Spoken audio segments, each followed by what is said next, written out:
those of you showing up, we jumped on early to give people an opportunity to jump on, get comfortable with the platform, say hi to each other, just kind of come together on this Monday. So welcome everyone in. Estefania, I see. Kia's on, Luddy's on. Cheryl. Hey, Cheryl. Hey, Amanda.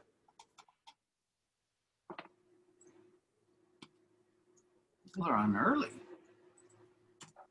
We're sharing the Miro board over in the chat. And if you'd like to use the virtual background, the link's there to our Facebook page. We're just kind of hanging out here saying hello. Welcome to jump on and chat and share your day or share how you're coming to us. If we can put on some. You guys check out the Miro board so you can sort of see what it's all about.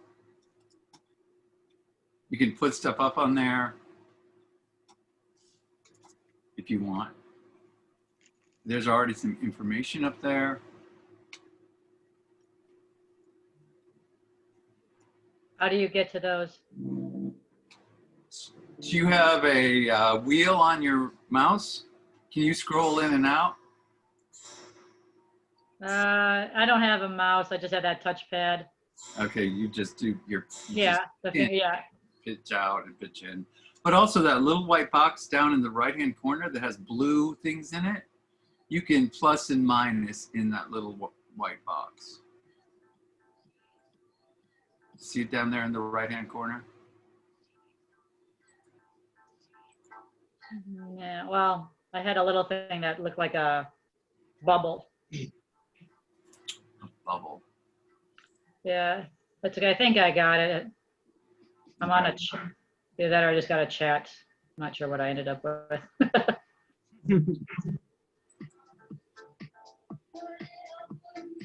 Oh, we have music going.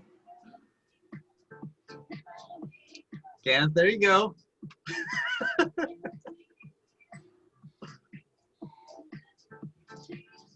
see how these breakouts are going to work. We had only 5 people who didn't have them yet. Might just have to go random on them, so no worries.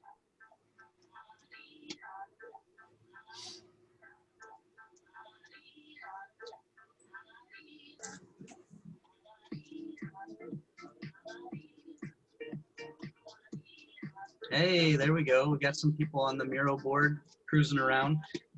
If you're just joining the Miro board right away, there are some pop-ups that Miro tries to help you do. You can just X out of those. You can X out of any of that. If you'd like to create an account, then your name will come up. It's not required though. So feel free to buzz around and see what we have there for you. And post up in the South Bend Fun Zone. Are you a coffee or tea? Write your answer.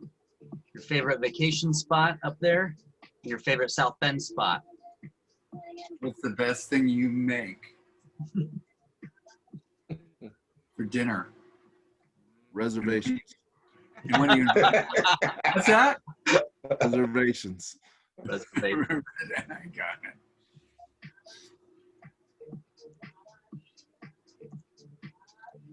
So for Monday, there's some content that's below the Monday green box about social determinants and other stuff that Marilyn and I have been talking about. You feel like reading that?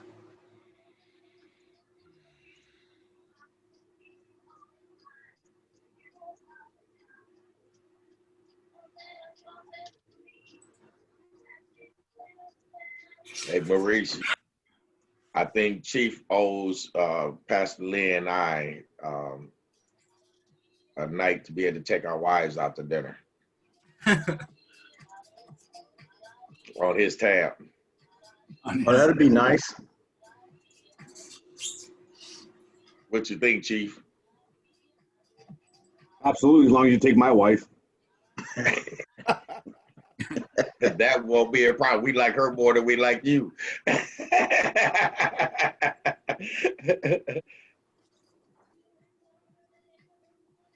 After Saturday, man, we all need to go. I don't even drink, but I was tempted to. Me too. Yeah. The pastor said me too. Yeah, Saturday rattled my nerves like something fierce. I was about done by about 10 o'clock at night. Wasn't it near your house? Yeah, almost literally in my backyard. Yeah. Oh, I saw. Like, I live on College and Vassar, and Oh yeah. it was, or California, I'm sorry. And it was at California and Brookfield. So, Yeah, it was Yeah. right there. I saw what you put up on Facebook. yeah. And then the one earlier at like 11:30 in the morning was right in front of my house. Oh. So, And Chief, I saw you on the news talking about it. yeah, Yeah. I'm really kind of over it at this point. All of us are. Yes. My husband's actually installing new security cameras that we ordered off Amazon that are, I don't know, he's the tech, but apparently they're super awesome and amazing and infrared. And I don't know, I pity the person who tries that in front of our house, and we'll have really good footage for you, Chief. Hey, Amanda, can you get your husband to send me the camera package that he's getting? Yeah, I'll send you a link. Okay. Thanks. No I was on problem. the diversity and inclusion workshop last night, DIGAN. So we were talking about it and trying to figure out what we can do as an individual or as a group Mhm. to try to, I don't know. So that's one of the things we want to talk about tonight is how can we make it change or work at making it change? And I know all you guys have been working on it, but Yeah. yeah, how does It's all relationship based, you know, and we got to know where our kids is at yeah, and what our kids are doing. I You know? agree. And what our kids have in the house that you don't know that they have in the house. Yes. Right. Yes. We actually use a program. We have Android phones, but it's called AirDroid, and we can literally get into our teenagers' phones anytime we want to and see exactly what they're looking at. We can pull up the camera and see where they are, what they're doing. They have cell phone contracts. If an adult asks for their phone, they have to turn it over. If they don't, they lose it for 2 days. If it continues, they lose it longer and longer. And I mean, that's kind of worked for us, but our kids are pretty low key, so they don't really get into a lot. I mean, we've had a few like bullying teenager type stuff, but not anything like what we're seeing in the general neighborhood right now. You know, if you don't know where your 18-year-old child is at 3 o'clock in the morning, that's a problem. That's a problem. Yeah. Or 14 or 15. We used to have to come in at the street lights, so it was like Well, the street lights. Yep. If they were fully on, you were in trouble. Once they started flickering, you had probably about 2 minutes to get home. Heading back. mhm. See, we were always out in front of our house playing kick the can, so it was like we were just there. Yeah, y'all had some sticks and rocks back then. Or we were playing ditching in the cemetery. So our parents always knew where we were. Yeah. Yeah. Yeah. It's a different time now. The kids don't know where the parents are. Yeah. That's a problem. Kia looks good.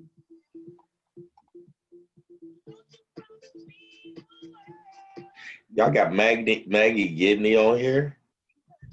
Maggie on there. Hi, Maggie. Hey, How's it going? Good. How you guys doing? Good. Hey, Maggie. you're being a ventriloquist? Hold on, let me see. 2 seconds. Hey. There you go. Okay, we're gonna stop that video. Okay.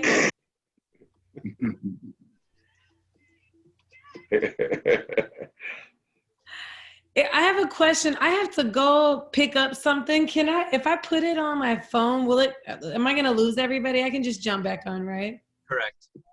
You're good. It's only the 9th month of Zoom and I'm still nervous. I'm like, am I gonna lose something? No, you can do it on your phone. It's so good to see so many family members here. I love everybody. Hi, hi, hi. Hey, Yeah, I haven't seen you in the neighborhood lately. I'm lifting instead of running right now. So that's why I'm indoors. You guys aren't walking and stuff. Yeah. Are you I still? said if I didn't see her soon, I was gonna come and knock on the door. I set you up for that. That was my hope. Yeah. Yeah. Maggie's married now, right? Yes, I am. How many Yeah. years? It's like 2, 3? It's over 3 years. Yeah, so this upcoming summer will be 4. Dang, it's been that long, Maggie. Yeah. That whole long time you didn't make it. Yeah. It was a shooting, Maggie. I always have to double check that with Deborah and Baye as well. I gotta fact check that.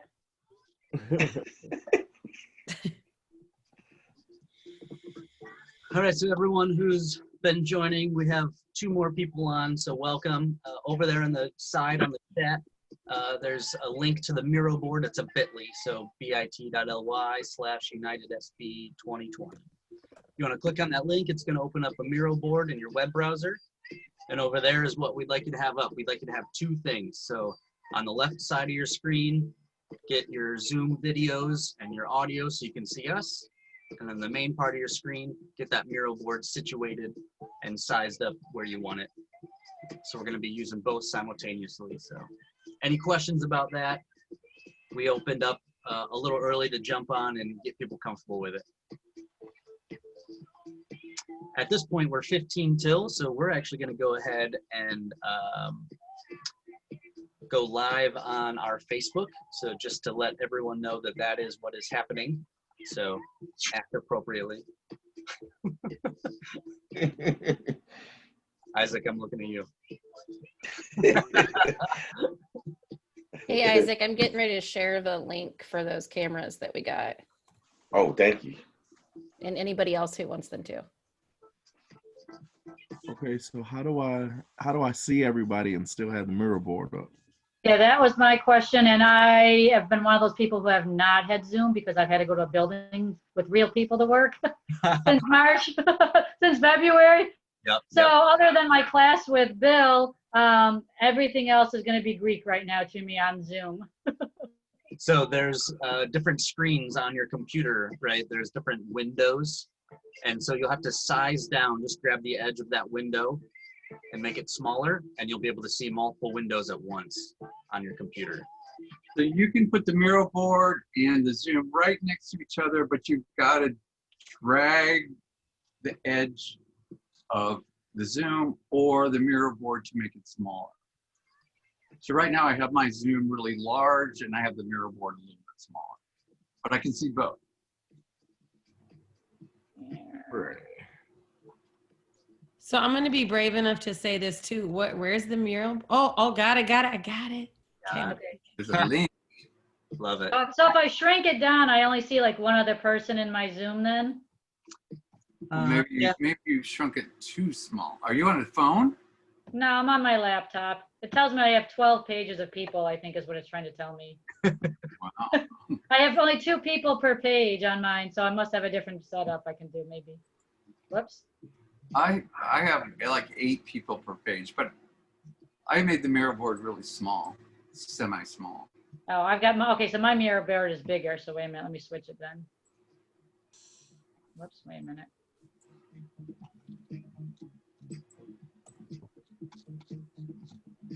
I think I just lost everybody maybe. Nope, there they are.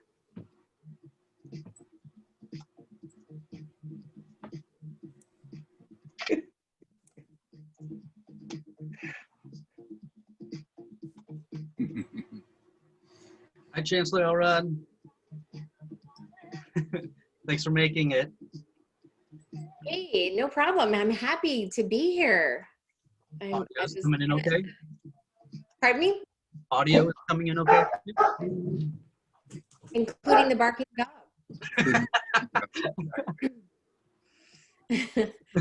Oh, wait a minute. Sorry, that's mine. So you'll have about 10 minutes, Chancellor, then? Sure. You guys are going to start at 6:30-ish? Correct. Yep. Yeah. We're getting early to work through some of the onboarding with people, just getting them checked in, getting them where they need to be. Once at 6:30 we start, Bill and I will do a welcome and say hello, and then we'll give you the floor. If that's okay. That sounds wonderful. I'm just honored to be here to be able to make some comments this evening and help you kick off your great week of meetings. It looks wonderful. Love it. Glad to have you. So we got some music going over here on the far side. I know you're not gonna be able to stay for the whole evening. There is a board called a Miro board. And like when you're working on Google Docs, whether it's a word processing or a spreadsheet, this one's a whiteboard. So if you click on that link over there, it'll bring up a web browser with that board where you can see everyone's cursor flying around and what everyone posted. That is so great. I mean, when you think about it, you might not have done that cool thing Right. had we not been forced. So now our challenge is to take all those cool things as we come back together when we can do that. So that's really exciting. Love it. Oh, wait a minute. What did we do?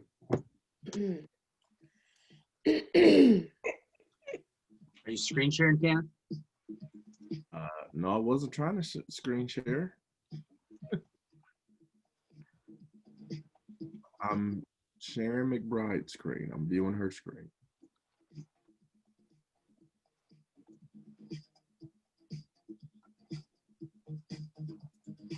Whose screen is this? Sharon McBride's. You look at it. Councilwoman McBride. Hey, Sharon, can you unshare your screen for us?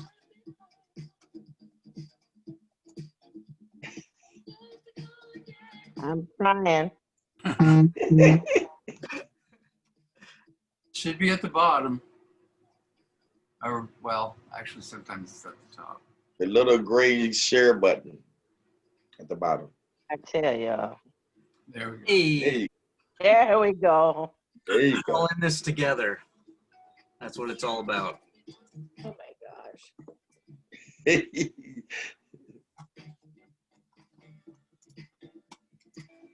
They all look like the Brady Bunch. Hey, Terry, how are you?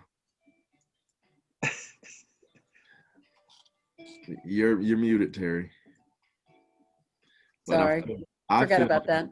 I feel underdressed now. Do I need to go put my clothes? There you go. I had to do some hospital visits, so I'm.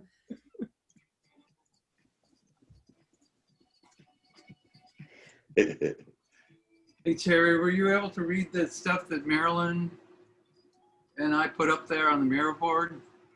The notes, yes, I did. Okay, good.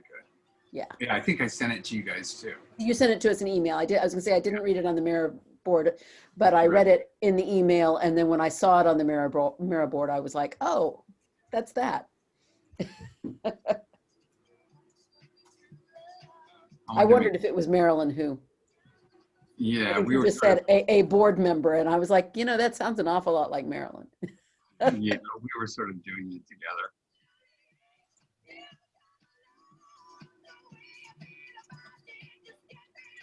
But yeah, stuff we've been talking about for a long time. Indeed.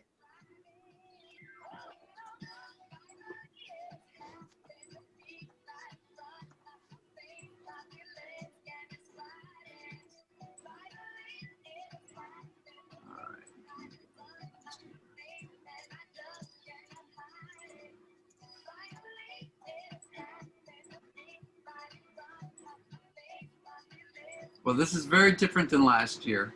We were at IUSB last year in person. So it's a completely new experience for all of us. Well, we hope you can be there in person next year. I hope so too. Fingers crossed. Yes. I'm definitely not looking forward to going into winter and COVID. So Yeah. just not. Mm-hmm. Hopefully everybody's gotten their flu shots. Of course. I'm Good. working on it. I keep thinking, oh, I'll go this weekend when my doctor has drive up, and then they send out a note that says, oops, we didn't get that delivery. Oh, wow. So I'm a little behind.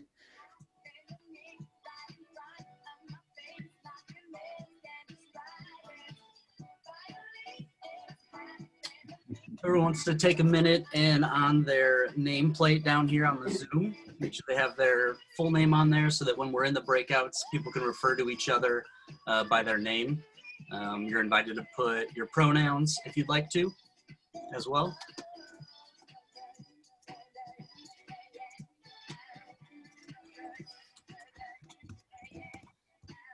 Master Lee Senior has said doctor, counsel, director, pastor. What other titles? Pilot, doctor, captain. Right. I prefer your highness. Your Highness, that's good. I don't get it, but I prefer it.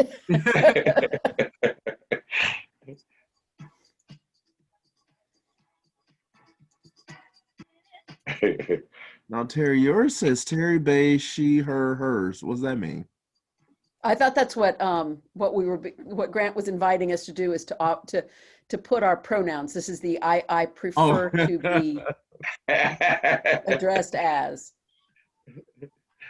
if you're pronouncing me. You know, as in, oh, it's her. Kind of, it's a practice in a big group like this so that you refer to people as they would like to be referred. That's right. That's right. That's funny.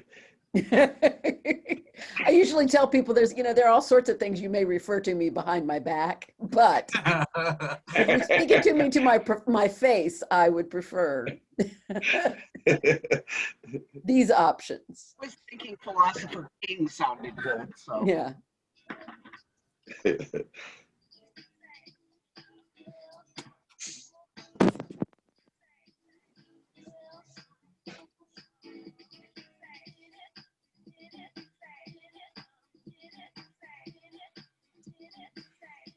There are people bouncing all over the place on the mirror board.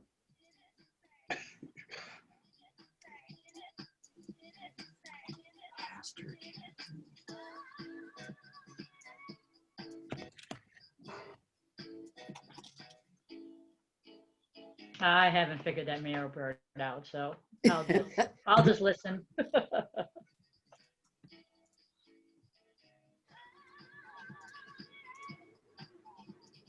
Uh-oh. Oh dear, do we have a few minutes? I've got 4 minutes. I can take this. Yeah. Okay, I've only got about 4 minutes before I have to be on a,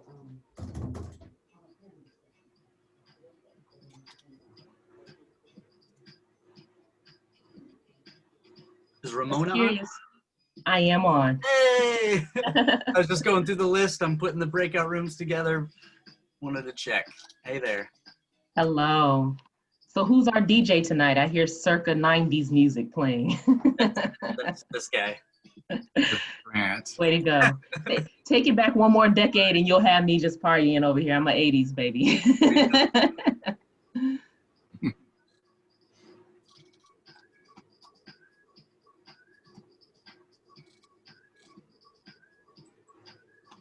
I got your email with the attachment. I'm gonna throw it. So yeah. And I got your email confirming that you got the email with the attachment.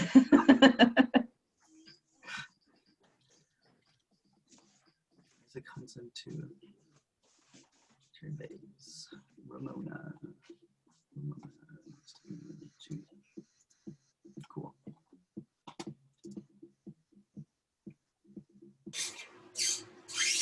wanted to say hello to Marilyn, but ask you how to pronounce your last name. Is it Grishaw? Shaw.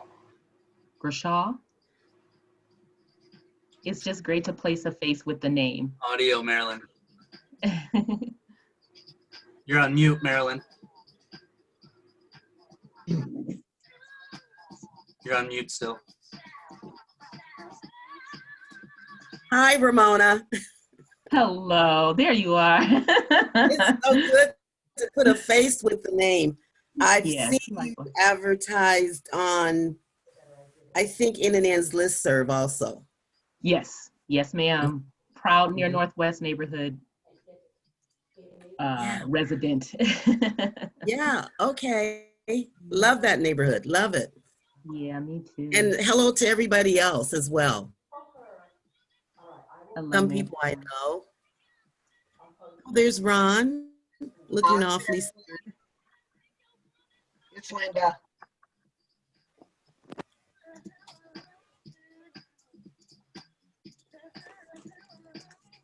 So I'm excited about tonight. I hope I learn a lot and can take a lot of information back to the neighbors.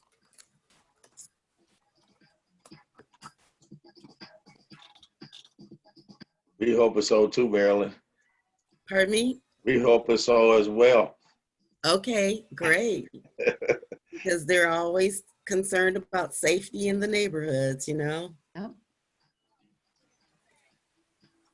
You sure right about that. Hey, it's Mr. Conrad Damien. How you doing, Mr. Damien? I'm trying to figure out how I'm looking older and you still look like the same when I was in high school. What is going on? What is the secret? You actually look younger now.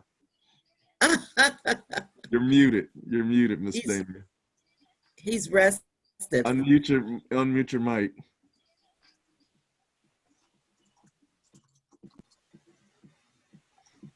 The little thing they got a mic on their Conrad. I got There it. you go. I said you're wrong, but you're kind.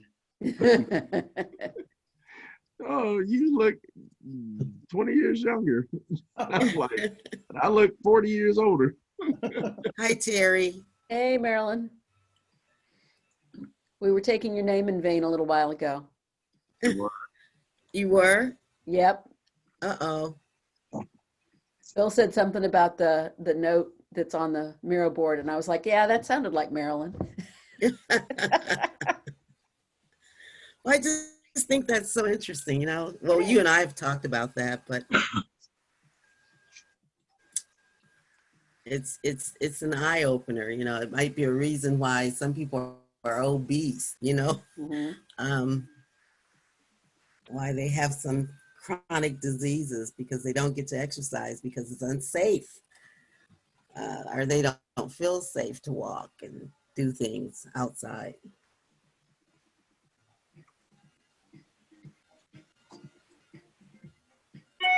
That picture, Marilyn?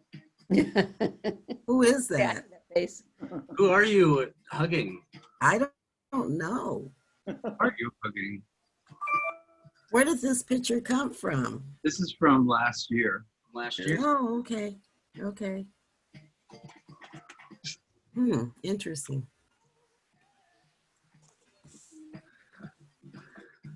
Oh, is this the mural board? Oh, it is. The is slide deck. Grant, you're awfully quiet. Just letting people arrive how they are and say hello when need be.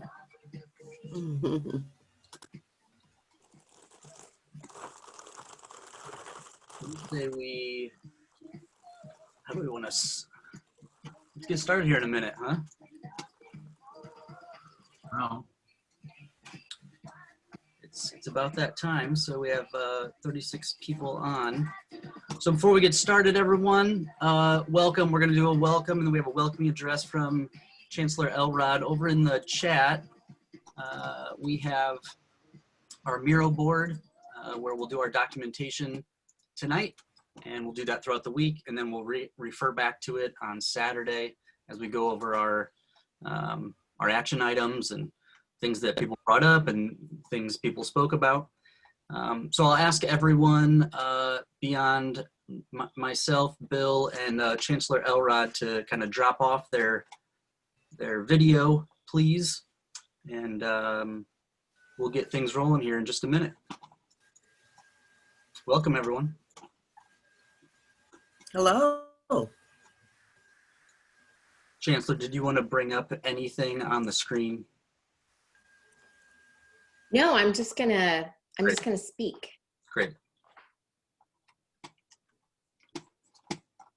Hopefully I'll be entertaining and enthralling enough that I don't need a visual for support.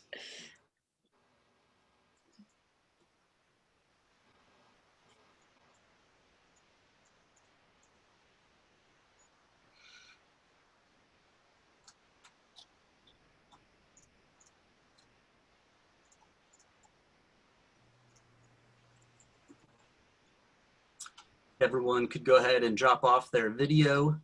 We'll just leave myself, Bill, and Chancellor Elrod up on the screen. So I'll just invite everyone to turn their video off for now until we get into our small breakout sessions. Does that mean to mute? No, you just turn off your video. Video and audio. It's in the left-hand corner. Everyone wanted to drop off. Ron, Maureen, Marilyn.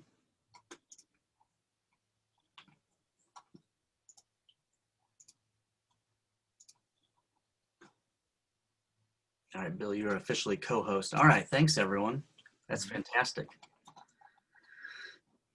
Let's see. Hello everyone on Facebook. Welcome everyone to the online world and everyone here on Zoom. I'm going to pull up our screen to get started, and then we'll have our message from Chancellor Elrod. So, welcome to the Neighborhoods United South Bend Summit 2020. Woo! What do you think, Bill? We made it. We did. After 6 months of working on it. So and thank you to our committee, by the way. We have lots of thank yous to hand out. We have lots of topics to cover.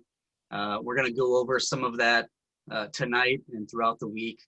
We just wanted to get on though at the start here and say thank you to everyone for the work we've done together. It's been far and away a collective process, and from coming up with panelists, coming up with topics and subtopics and talking points, bringing together who we should invite as an attendee, and just trying to bring together the communities around South Bend so that we could have a chance to have a discussion and then talk through those next step action items together.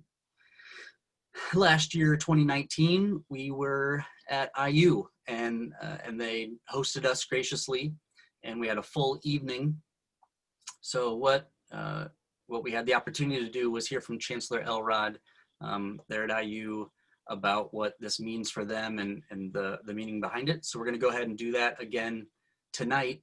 And we're only going to do that tonight. We'll hear from the Chancellor, and successive nights we'll just go ahead and get started. So Bill, do you want to say anything in opening?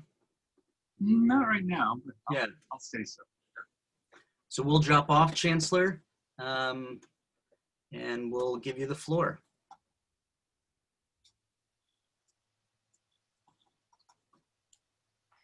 Great. Well, thank you so much for allowing me to join you today. I am certainly honored to be here to have the opportunity to spend a few minutes with you this evening. And of course, sorry that we are not able to gather in person at IU South Bend, but hopefully that will be happening soon in the future. I'm grateful that the summit is still in fact happening, regardless, and probably even more importantly now, to provide an opportunity to continue learning and sharing from one another, even in this virtual setting. I don't need to tell all of you that these coalitions and collaborations are important for community health, safety, and vibrancy. And you are clearly a passionate and engaged group. I also want to thank all of you in the Zoom who are partners with IU South Bend. Partnerships are the key to success in any community project. One of my goals as Chancellor of IU South Bend is to deepen university community partnerships that we currently have, and also to develop new ones. As a result, I wanted to take a few minutes this evening to share a little bit about IU South Bend's community engagement efforts and opportunities for partnering together. So as many of you know, IU South Bend's mission centers on providing access to high quality, affordable post-secondary educational programs for members of our community. However, this goes beyond providing courses and credentials and degrees. It means our programs are designed to help people in our community advance their lives and the lives of those around them. It means we build relationships with neighbors, organizations, and businesses. It means we add voice, value, and vitality to the community we serve as an important hub of dialogue, discovery, and direction. One of the reasons I was attracted to the position of Chancellor at IU South Bend was the clear commitment by the university to community engagement. We aim to play a key role in contributing to the collective effort of solving societal problems in partnership with others in the community. We all have a role to play, and this university has a particular responsibility as this region's public university to be an anchor, a convener, an educator, an equalizer, a neutral territory for meetings, as well as efforts that we undertake together for the betterment of the people, families, organizations, economy, and environment of this part of Indiana in particular. Here are just a few ways that IU South Bend thinks about and is acting to engage with our community and neighbors. And much of this will be familiar with most of you. So the first is through academic engagement. We leverage our intellectual capital to improve educational outcomes for the community. One way we do this is through our Center for Community Engagement, which seeks to increase awareness of IU South Bend's community engaged work and to foster campus and community partnerships. Community capacity building. We contribute our human talents to enhance cultural and social outcomes for our community. This ranges from cultural programming offered through the Racklin School of the Arts to the activities of our American Democracy Project, which hosts voter registration drives and local candidate debates. Another important way we do this is through the activities and resources of our Civil Rights Heritage Center, located in the former Engman Natatorium, which also functions as a community resource for local grassroots activism and provides space for meetings and coalitions that address local and regional community concerns. Next, we engage in education, health, and business partnerships. We apply our academic resources to expand access to programs and services for improved health, education, and economic outcomes for our neighborhoods. This includes partnerships with local K-12 schools, tutoring programs, and teacher education. It includes outreach and clinics offered through our Dwyer College of Health Sciences, like our dental clinic, or via our partnership with HealthLink, as well as through our Layton School of Business and Economics. We also provide continuing education, programming, and network opportunity to those in our broader community. We also engage in what I call multi-anchor city and regional partnerships, joining with agencies and organizations to improve educational, economic, social, and cultural outcomes for our community. Current partnerships include the South Bend Elkhart Regional Partnership and the Community Foundation of St. Joseph County's 21st Century Initiative, and there are more in the works. Lastly, economic and workforce development. IU South Bend is a foundational driver of the local economy because our students are from here and they stay here when they graduate. Many of you on this Zoom, I know, are alums of IU South Bend, and you know, and others know, that our graduates go out along with our faculty and staff and others in the community, and they go out and serve the community and are committed to the success of the South Bend and broader Michiana region. We are proud to be a major contributor of what I call the brain remain equation, contributing to regional community economic and workforce development. Our alumni are over 23,000 strong in this region, serving as teachers and principals in our local schools, IT and business professionals that help drive our local economy, public servants, social workers, healthcare professionals, and community leaders who are making a difference in the lives of our neighbors every single day. In fact, IU South Bend created over $364 million for the region in fiscal year 2018-19. And a recent economic impact analysis showed that 1 out of every 77 jobs in the region is supported by the activities of IU South Bend and its students. Furthermore, we were just ranked 50th for social mobility by the US News 2021 Best Colleges among regional universities in the Midwest. This ranking recognizes our efforts in graduating students who are economically disadvantaged, and we're very proud of that ranking. We've been working hard on that for many years. IU South Bend already serves as an important hub of intellectual, creative, social, educational, environmental, and entrepreneurial activity in South Bend, but there are always opportunities for us to do more and to do more together. I want you to know that IU South Bend stands ready to partner with you. While we're not entirely sure exactly what the future holds in this pandemic environment, we at IU South Bend are sure who we serve. We are committed, as IU has been for over 200 years, to playing a key role in helping the members of the region advance their lives and their livelihoods so they can make a positive difference in our communities. This is more important now than it ever has been. And as always, you can count on us to be there with you. Thanks again for having me join you for a few minutes this evening, and all the best to you for a successful week of learning and sharing. Thank you. Thank you. Thanks so much.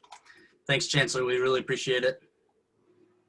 It means a lot that there are so many institutions doing the work like IU is, and many other people that are either panelists this week or people who are attending because they're involved in the work. Like you're saying, Chancellor, you're probably recognizing many of them and vice versa. And that sort of connection, synthesis, that sort of network effect, hopefully will just continue to raise the region. Well, Chancellor has kicked us off. Thanks so much. You're on to your evening, Chancellor. Have a great evening. Thanks so much. Thank you. Have a great conference. Thanks. All right, everyone. We are about to kick off the rest of our evening. We have a couple things to share with you, process and content-wise, and then we'll get right into it. So if, as we go along, Bill and I have lots to say and we want to say it clearly, if you have a question, definitely drop it in the chat. If you're having some fun with each other, you can do that over there on the Miro board. We want to make sure that we're answering questions here on the chat. If you need a link to the Miro board, that's also in the chat. And without further ado, we're just going to go ahead and get started with what we're going to do this evening.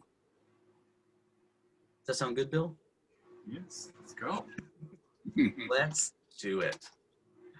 Let's do it, exactly. All right, we'll share our screen.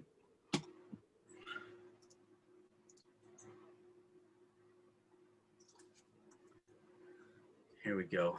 Well, first of all, we love everyone. We love you. We're coming to this conference this year in love, in the idea that we were all together physically for a full day last year, and we're at the very least able to for a couple hours each night this year. So thanks so much for being here, and we hope we have an actionable evening, and hopefully you feel the same. So we are using two platforms. If you're not on both of them, Right now we're on Zoom and you're hopefully listening or watching through Zoom. The Miro board is the documentation and feedback board. It's a shared whiteboard. So if you're on the Zoom, go ahead and look at the chat. If you're on the Miro board, then make sure you're on the Zoom too. I don't know if we'll have any the other way. We'll see. So we're gonna have 3 phases tonight. Phase 1 will be an intro and welcome. Phase 2, we're gonna have our breakout sessions after the panelists speak. And phase 3, we're gonna come all back together and we're gonna go over what we did tonight and what we talked about and do kind of a little bit of a share back. So just a quick reminder that tonight's session is one of 5 sessions this week. Instead of putting it all in one day, we broke it apart for 2 hours each evening, beginning at 6:30. So we do have a Friday ticket listed, though to not have as much things going on behind the screen, we want to give you Friday off and us Friday off so that you can get from behind the screen. So we will have sessions Monday, Tuesday, Wednesday, and Thursday. Saturday morning, starting at 10:30 a.m., we'll have a keynote, energy session, and a wrap-up session. Tonight's topics are Power of the Peaceful, what's the neighborhood got to do with it, and community health and well-being. These are the things we're going to be talking through tonight, and you'll be split up into the 2 breakouts and then successive small groups to talk on these topics. So a couple things here about format and conduct.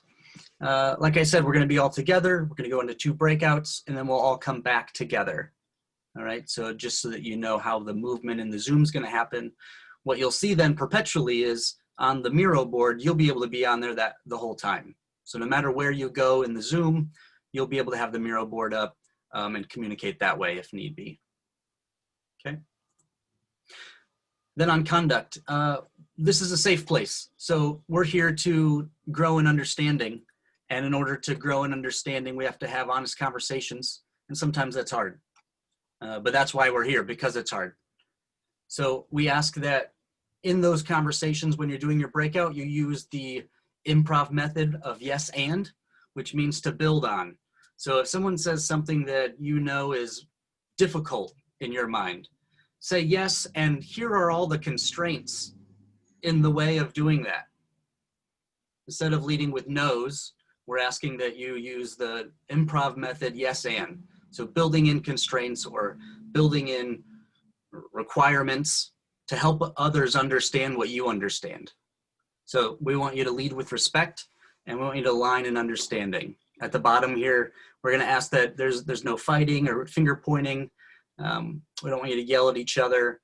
And we're not talking here about right versus wrong. We're trying to understand and then get action items from what our discussions are. All right. Big thank you to a couple of our sponsors here. So South Bend Brew Works, we are a legacy partner with South Bend Brew Works. Thanks so much for that. They support us every month with their Beer for Good program. PNC Bank has donated to support the Neighborhoods United South Bend Summit specifically, as well as EYEN. Thank you, PNC. The Near Northwest neighborhood and the SOAR neighborhood both gave to the summit. Thank you very much. And Holy Cross also gave. And so some of our interns go to Holy Cross and they were able to get their school on board. So thank you very much for helping make this possible. We also wanted to say thank you to our board and committee. You're gonna maybe hear from these people either later in the week or on Saturday. But there's so many people behind the scenes being active to make things like this happen, as all of you know, and you've probably put them on at your own work. Just a lot of moving parts. So thank you to all the work and energy that everyone put in to make things possible. And then we just wanted to thank you. So we know you could be anywhere right now doing anything you'd like, but you made the choice to be here. So attendees, we appreciate you. Thank you for making this choice, and thank you for putting your foot forward and taking steps forward. Our speakers this evening, we'd like to invite our speakers up to the floor. Ramona, Maurice, Scott, Isaac, Terry, and Kenneth, could you please turn your video and audio on?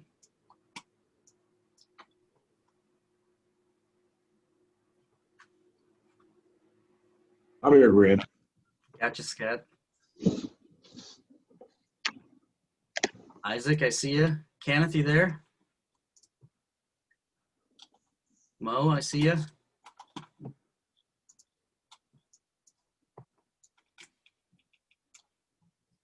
Kenneth, you behind the scenes there, or am I just not seeing you? We'll give him a second to come on. So our panelists this evening, Ramona Bethany, the Office of the Mayor, she's the GVI Program Manager. Mo Scott, Office of the Mayor, again, Director of Community Initiatives. We have Scott Rosowski. Hey, there you go, Kenneth. Police Department Chief of Police. Isaac Hunt from Goodwill Industries of Michiana, the Group Violence Supervisor. Terry Bays, the Episcopal Diocese of Northern Indiana, Reverend Canon Missioner for the Transitions and Governance. And we have Kenneth Lee, the South Bend Common Council, 1st District Councilman. Hello. Hey, everyone. Hello, everybody. Hello, everyone. Hey, good evening. Thanks for being here. Thank you for having us. So we're going through quickly. Hopefully you understand that this is how we work. We want things to be actionable and movement. So at this point in time, we are done with phase 1. We're going to transition into phase 2. That is where you will hear from your panelists. You'll hear about what they do day to day in relation to the topic of their session. They're going to bring up some talking points that you can then see there on the Miro board. After that, you're going to have a 35-minute discussion in your small groups and able to then discuss what's going on from your perspective, what questions you have, give each other feedback and action items, and discuss those talking points they bring up. And the third phase of the evening, we'll wrap it up and say goodnight. Before we jump into the breakouts, I want to field any last-minute questions people might be having. And Grant, can I say something at this point? Please. I mean, one of the things that the committee grappled with while planning this was, what should we talk about? What would the whole summit, what's the big picture of the summit? So one of the things we were looking at are, things that we deal with every day, problems in South Bend, things we know about on the streets or in the schools. So that was sort of the way that we came up with the outline for the summit. I mean, one of the big things, I was recently in a breakout session where I was asked, or we were all asked, if you could change anything in South Bend, what would that be? And how would you make it happen? And what could your personal role be? So as we move on tonight, I would kind of like everyone, all the participants, to think about those things. Listen to what the people have to say about crime in South Bend, and think about how you could personally change it and what would be your stance for action item.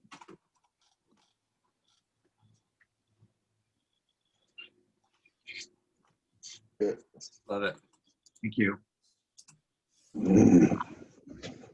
Any intros, Bill, or anything I missed that we want to make sure we let people know? We're good. Our title was different, Grant. Say it again, Isaac.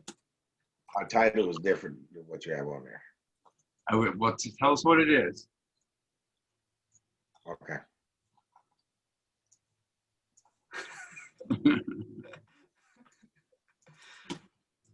Are we long or short so far, huh? We're half an hour, right? Oh yeah, we're at 3 minutes. So that first session was half an hour. Let's see. All right, so ready to jump into the breakout rooms then? All right. All right, let's do this. You are invited to join your breakout room.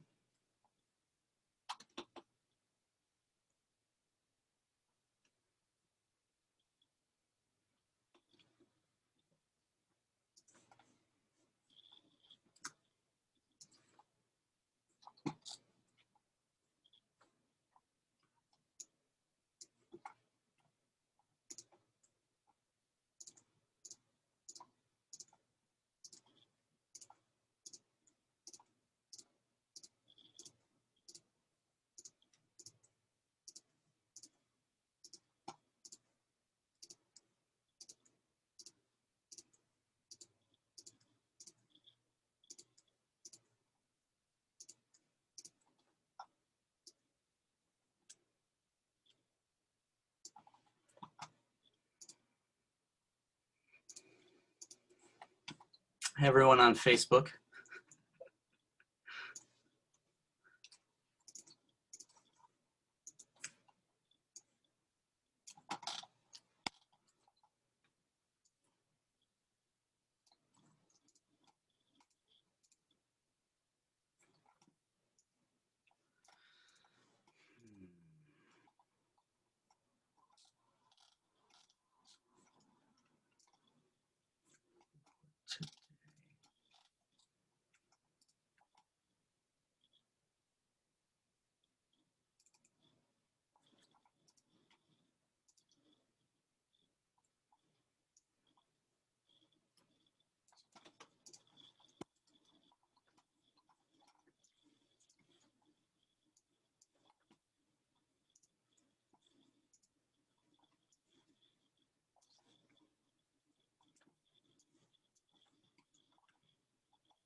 Connection with helping to solve Ah, problems there we that we're go. having. There's Grant. Oh, okay. Hey, everyone. Did you get started? Hey, Grant. We Apologies. were just wondering out loud whether you were going to start us off. Apologies. Some people had some questions. Yeah. Welcome to Grant, they were going to introduce themselves. Mm-hmm. So I just need to say that Breakout Session 2, we're here in community health and well-being. Everybody plays a part, and our subtopic for this breakout is impacts on individual health and beyond. And so what we'd like to do is the panelists to spend 5 minutes on their interpretation of how this topic that we're dealing with tonight, they see it played out day to day in their daily life and the work that they do. And so we'll give the floor to the panelists and them each 5 minutes to speak. Okay. Terry, you want to go ahead? Sure, just to be clear, because I have a tendency to get things backwards. You want us to be talking about the impact that violence has on people's health and well-being as opposed to the other way around, right? Yeah. Because there are two sides of those, right? Right. Okay. Yep. So, so I am variously titled Mother Terry Bays or Canon Terry Bays, or just Terry works just fine. I am both the priest at Holy Trinity Episcopal Church, at Olive and Prast in the Lincoln Bendix Park Neighborhood Association. And I'm on the staff for the Episcopal Diocese of Northern Indiana, which covers the northern third of the state. In my work on the West Side, I also am a member of the Lincoln Bendix Park Neighborhood Association. And that's really what I want to talk about here. I'm looking at the various people, right? I'm here to represent folks who are not directly connected with programs that explicitly have violence prevention in the title, right? I mean, you wouldn't necessarily point to this little tiny church and say, oh yeah, that's where violence prevention is going to start. But these elements of well-being both affect someone's likelihood to be involved in violence and are affected by the likelihood that someone is involved in violence. And so what I see on my little corner in the West Side is, for example, that the likelihood of the more someone has been impacted by violence, the less likely, for example, they are to seek out medical care for whatever's going on, right? Their experiences with authority, and if those have been oppressive, right? If they've watched authority figures mistreat people in their family or they themselves, oops, sorry, just a second.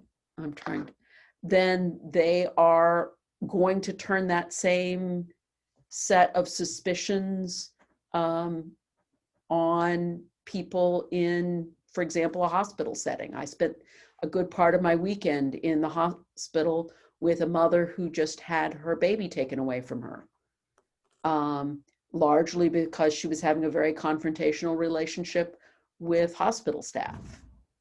And a lot of that was about mutual expectations that were at cross purposes, and violence messes with all that. There are all sorts of things going on, but the likelihood that somebody has been a victim of violence or a witness of violence increases that wariness. And that's something that each and every one of us, right? I mean, there are people who are on the front line, and that's most of everybody else on this panel, of making policy decisions, but there are lots of ways in which things happen way before that happens that set people up one way or the other. And those effects in terms of anxiety and how people react play out on a day-to-day basis on our street corners. Good afternoon. My name is Isaac Hunt, and I am the community liaison for the Group Violence Intervention and the Save Ours team. I have been working with violence for over probably 15 years, pretty much, in various ways. One of the founders of the Xavier School of Excellence, worked directly for Goodwill Industries, where I am the founder of the SAVE, Standing Against Violence Every Day, outreach team here in the city of South Bend. We work with young men and young women, and in a variety of ways of providing assistance with trauma-informed care, all the way up to facilitating funerals and interrupting violence in our community. I look at violence as a health epidemic, because our communities are sick, and we have an issue with the availability of handguns in our community. We just got through, had a 16-year-old young man who was brutally murdered on our streets in the city of South Bend. And our outreach team was out there helping our families who are full of trauma from the violence. We have to really look at this in a way as if a doctor operates, and their first law of their oath is first do no harm. How do we get our kids to take value in their lives? How do we get our children to understand the most valuable possession that they own is their life? We have a health epidemic with young men and young women trying to figure out how to deal with conflict resolution because of social media, because of parental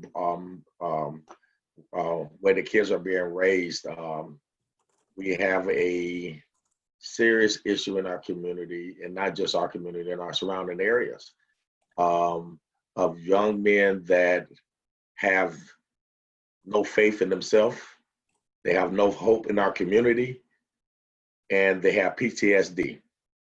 When we have a lady who puts her child in the tub because they're shooting it around her house and her kids have to go to school the next day, how are they to function? It's infiltrated and filled up our schools. It's infiltrated and filled up our neighborhoods. It's infiltrated and filled up our community. And it's going to take all of us to save South Bend. We have to realize that we have to, one of the problems I really look at, and it comes down to this FFC violence. Our parents don't know where their kids are. And we blame the chief of police. We blame the Duke of Cities. We blame parole and probation and the mayor for the violence in our community. And we're not looking at the parents. I'm standing out there to visit today with young men, and they all got guns. All of them. And they getting drunk and they getting high and they full of anger, and they need somebody to just hug them and tell them, I love you. You know, and we're here for you. And for them to see that the help is there, and that the help is not just around the corner when you need it that day, but is there for them long term in ways of trying to heal their hearts and their minds. When we're looking at a 7-year-old being killed in our city, the outrage of a little girl at a birthday party getting an ice cream cone and being shot down in cold blood in our community. We should all be sick. We should all be sick. And we should be all trying to figure out how do we eliminate and treat the disease that's happening in our communities. When we have young men being recruited in the 3rd grade to join gangs, how do we treat that? What do we need to do? What family are they looking for? And how do we help these individuals become better so that our city can become better?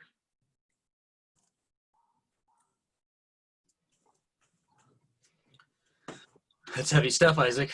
You know, your day to day. Thanks for sharing. Yeah, thank you. Ramona, you want to go ahead? Sure. And just a big shout out to all of the panelists who I get to share this space and time with. It's an honor and a pleasure.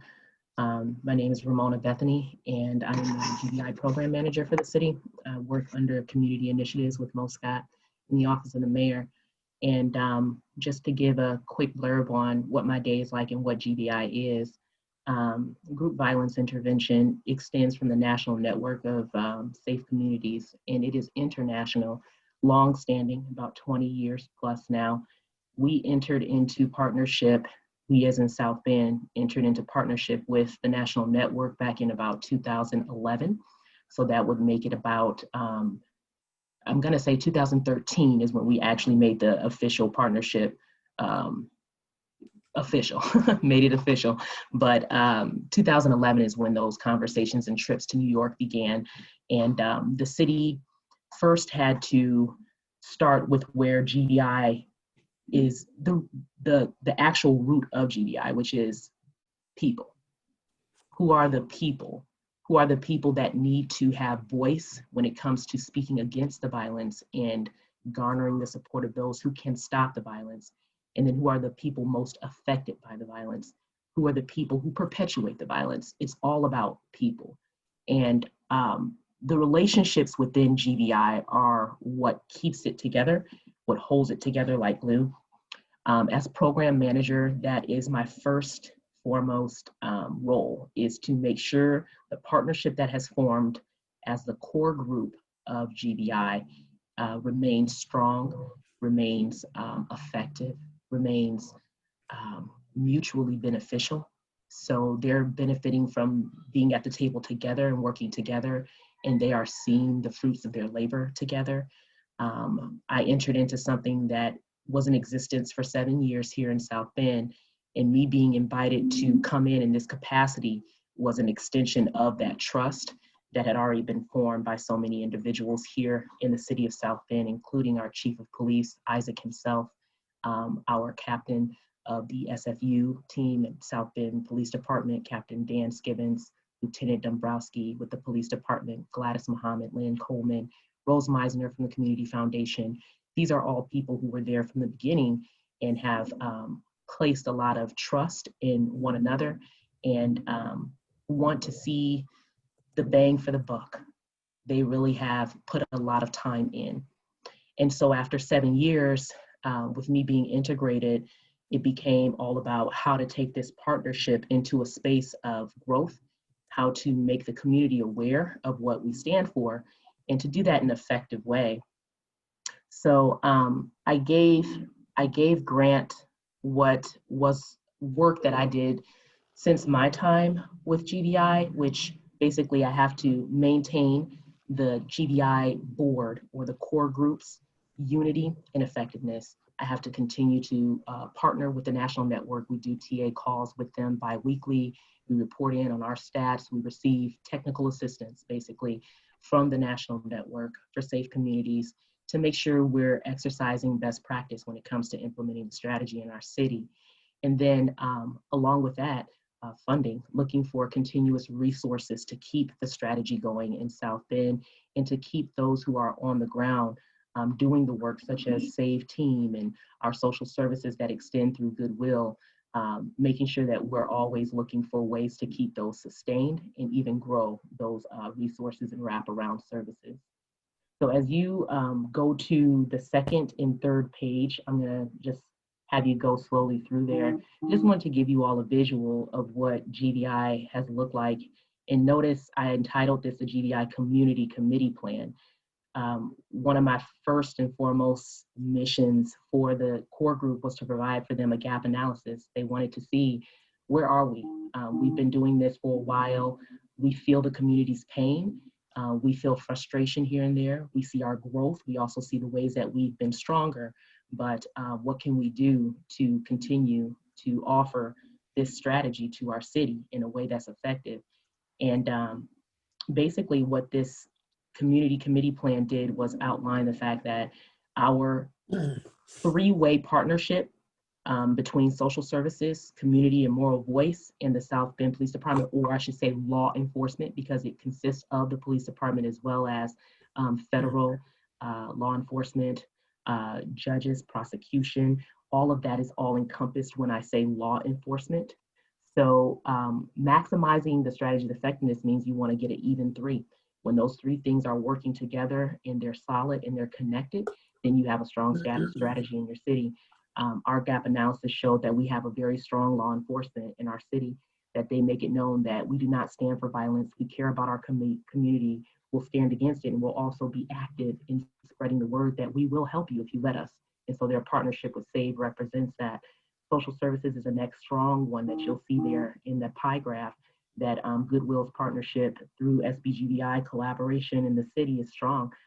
They're evident, their work is been fruitful. You know, people are getting jobs and coming off the street. And when it comes to our community moral voice, we have moral voices that are very well known, that are strong, that are effective, that are connected. You go to the next page here, Grant, for me, you'll see those names of those who sit on the board and continue to lend their voices to what is the community feeling, what do they need. So you'll see some familiar names there, I'm sure, including Mr. Hunt's. Now, we get to what is needed now, and that's that the Community Moral Voice Action Committee, they need people to do the work. They need people to do the running. We can't run alone. So how do you take something that's a strategy that people are dedicated to and extend that out to a committee that is eager to not only see the work manifested and see the streets safer and less shootings, but they want to be a part of that action. This is an action committee plan. Who are the right people? Who are the credible people? What are the expectations? Is that section where I highlighted, they have to be credible in the eyes of group members, gang members, people who would otherwise, you probably would not sit down with. Who are the people that can speak to those who have a gun in their hands and they're ready to shoot? That's key to this strategy.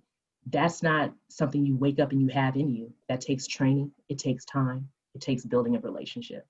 So this plan, yep, sorry, under 5 minutes on. Yep.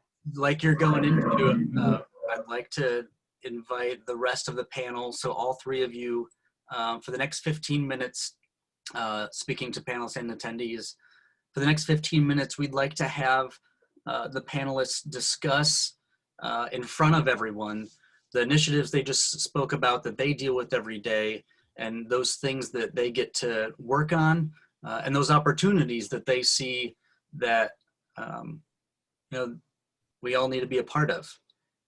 Even when you reach a goal, there's another goal ahead of you. You're always setting new goals. You know, that's our growth mindset. That's probably why all of us are here tonight, because we have that growth mindset of, okay, we've reached that goal. What's the next one? Let's work together to get there.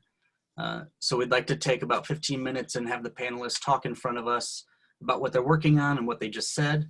And at 7:30, we'll all go into our smaller groups and do the same thing amongst each other. Panelists, go ahead. Dr. Terry, you want to start?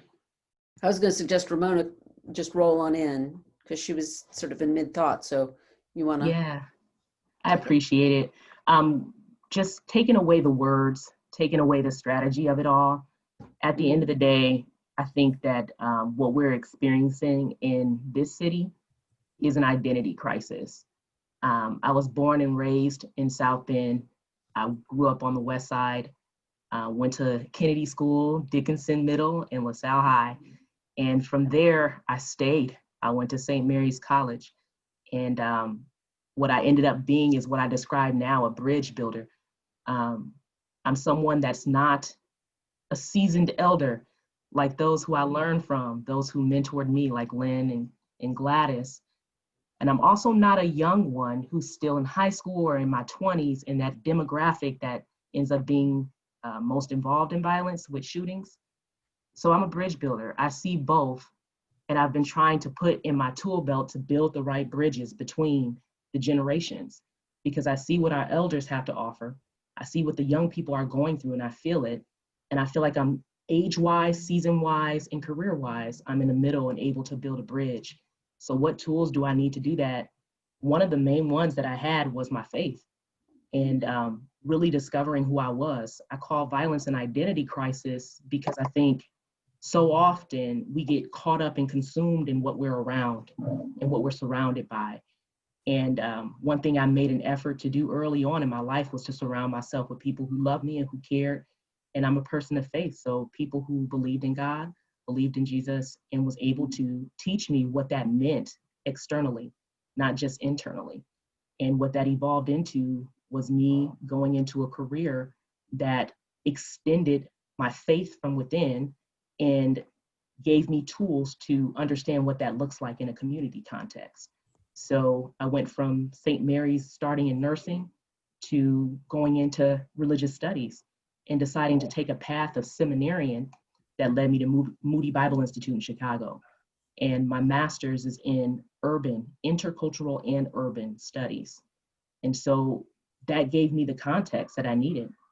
Coming back after 7 years in Chicago, with the master's in my tool belt and CCDA, Christian Community Development Association, in my tool belt, I went on to NLA, the Neighborhood Leadership Academy. And we have to be connoisseurs of our community. We have to understand what's around us. And I took the time to do that for 6 years, 6 to 7 years before I got to meet Mr. Hunt. And he found me in the midst of loving kids over at Washington High School. And we had never had the pleasure to sit and have a conversation before, but just by osmosis and by word of mouth, he was told to come and check in with me and see if I could be the person to help lead this effort. And so it's all about relationships, making sure we know who we are. And I knew I was a person of faith, a person who was passionate about the community, and a person who wants to build bridges within a community. So it ended up being a perfect fit, and I get to be who I am within this context.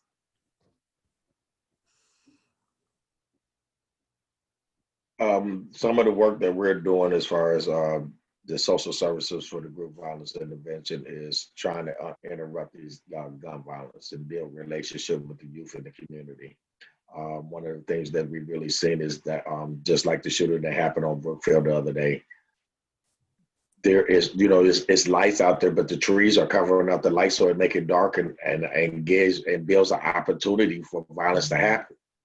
If the trees is just shaved back so that the poles can be, the lights can be seen better, will give more light and more illumination to the neighborhood. One of the things that we're looking at, we're working with a lot of young men that's got the potential to be the shooter or the next victim. Helping them building relationships and helping them with schoolwork and putting them to work and working with the mothers and the fathers of the families. We're helping individuals with counseling. You wouldn't believe the number of young men in our community. I do this work and I talk to my counselor sometimes 3 or 4 times a month because of what I deal with. These young men are full of trauma. They see no hope in their neighborhoods. They don't see no curbs and sidewalks, and you go down. I just went down the street the other day, and 3 or 4 of the lights is out down the street. Or the grass is growing up tall, or opportunities to be able to play basketball in their neighborhood in the same place. Or to even have a swimming pool. We don't even have one swimming pool in this city, a public swimming pool.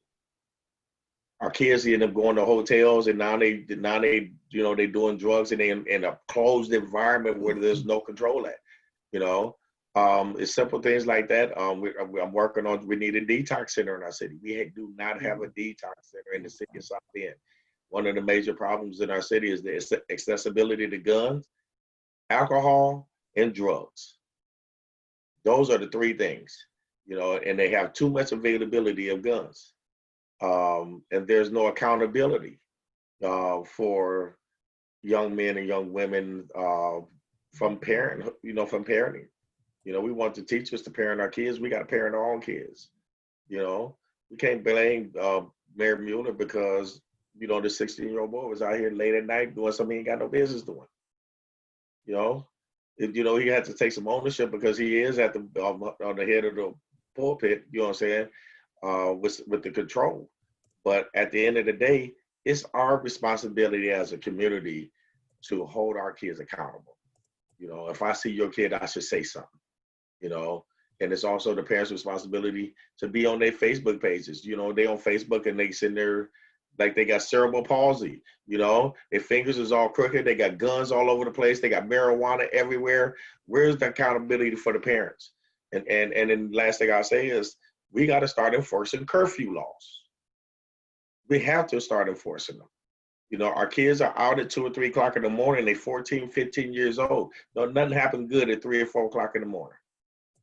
You know, so, you know, so that's some of the work we're doing, you know, trying to help with this COVID virus and everybody going through depression and mental health and just trying to bring people some hope. Some hope.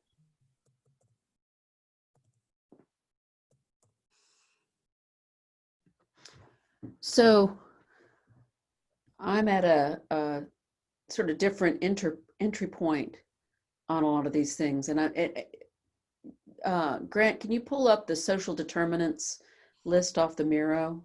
Yes, I'll do that while you're talking. All right. I keep forgetting it's not on the Zoom screen. So I'm sitting here looking at it and going, well, you know, right. So that people can see it too. A lot of what I'm looking at is, there are two different angles, right? Where I think those of us who are in our neighborhoods, in our neighborhood associations, have a lot of opportunities. And this is where I've been aiming in. We're in a position to see where those where those street lights are covered. We're in a position to notice. So, you know, one of the things I noticed in my neighborhood is that a lot of the kids did not have Wi-Fi to do their online schooling once the quarantine went down.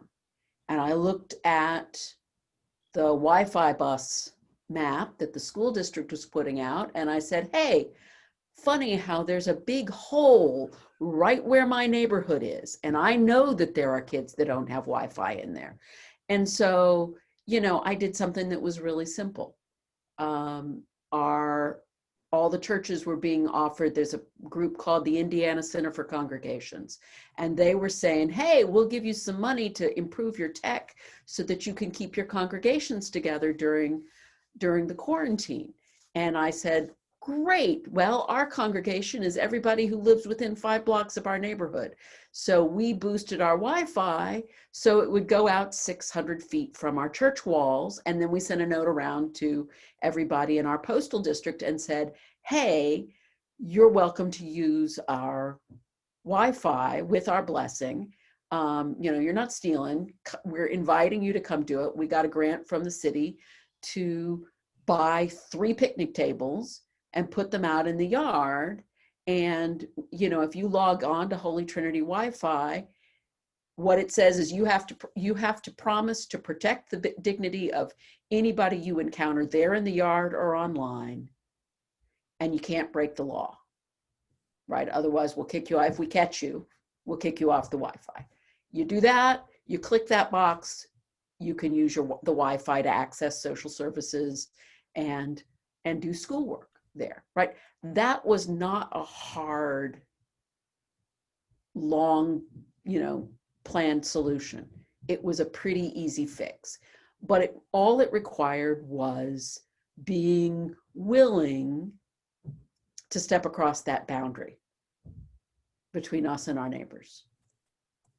And I think that's at the key, at the entry point of, are we giving people resources so that they feel like if they've got a problem, they can do something about it, right? Are our neighborhood associations places where people can come and say, hey, there's this vacant lot and that these people keep dumping stuff. What do I do about it? Where we can put them in touch with code, right? And something can be done.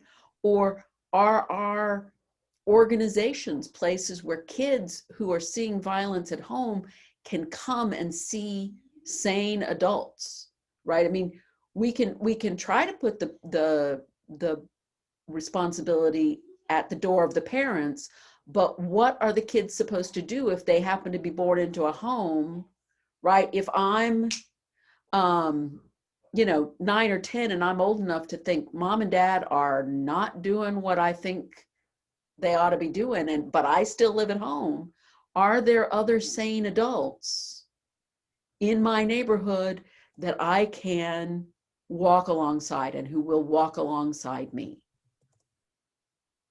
And that's stuff that has to happen when they are young, and they need to be able to see ways that things can get done.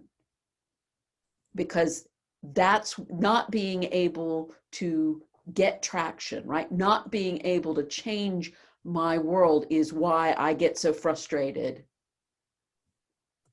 right? That I'm going to turn to alcohol, that I'm going to turn to drugs, that I'm going to pull out a gun, because I don't see any other way to get change to happen. So each of us in our street level organizations can open opportunities for people to make change in their own ways, in their environments. The other thing that I work on a day-to-day basis is as part of a group of pastors who are pushing for accountability from the police department in terms of reporting. And that's, I think, the other responsibility that we have as ordinary citizens, is to watch what's going on. Not just to trust that all of our organizations are working properly, but to watch them and to say something, and to demand good reporting so that we can tell what's happening and tell whether all of our officials are meeting our expectations.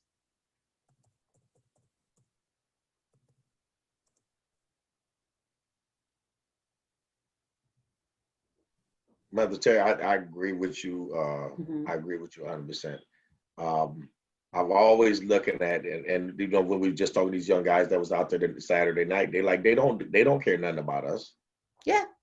You look at our neighborhood, but we could go downtown and we can go ice skating, but I can't even go sit in the park in my neighborhood. In my neighborhood. Now these the young people that's saying this. That's right. And until they see somebody being intentional about their well-being, they're always going to be full of trauma and full of,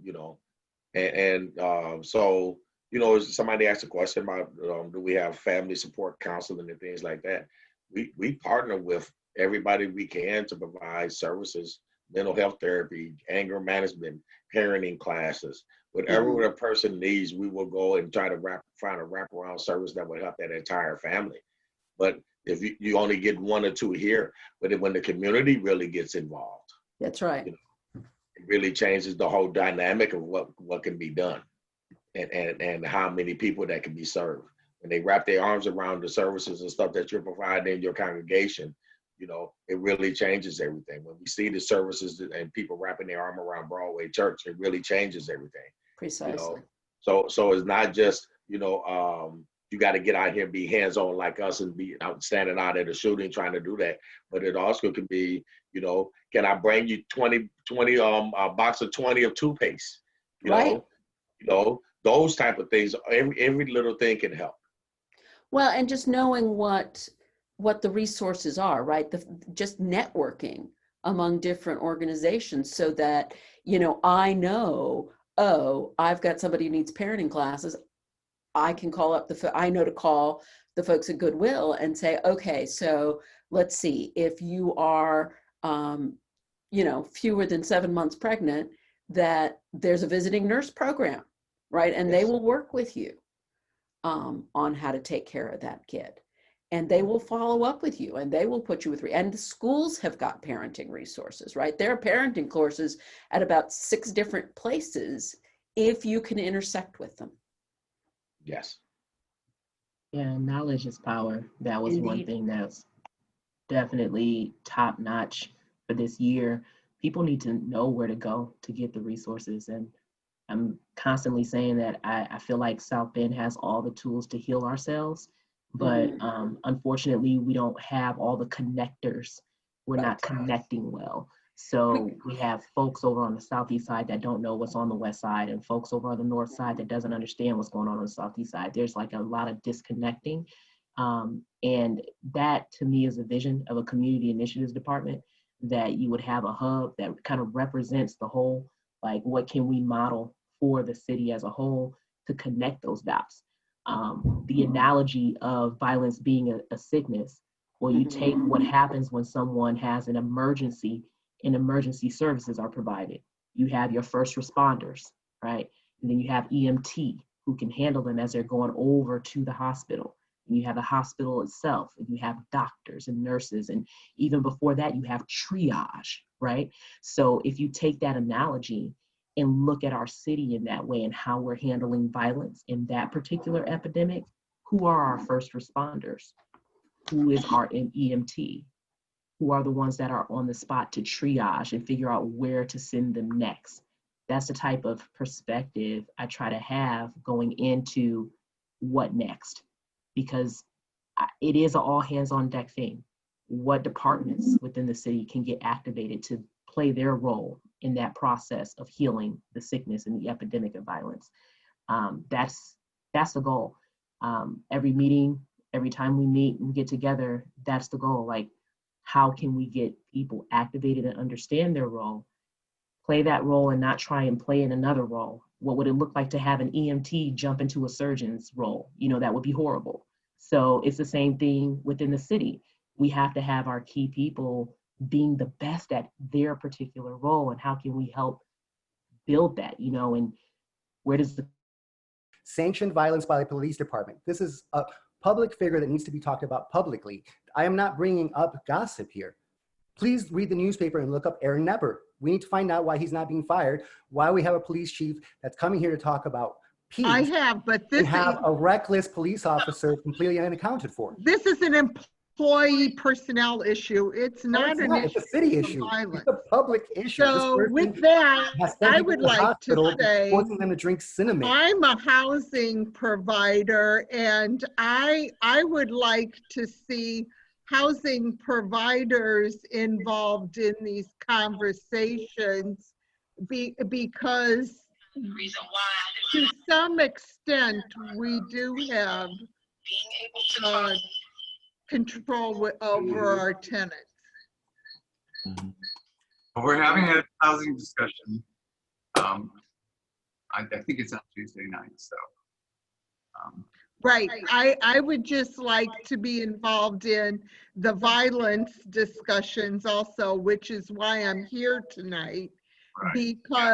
Because there is, most of the violence does occur on the north side. There is an awful lot of rental housing there. And I would like to see housing providers involved in some of these discussions and getting involved with the community. I don't feel as an outsider.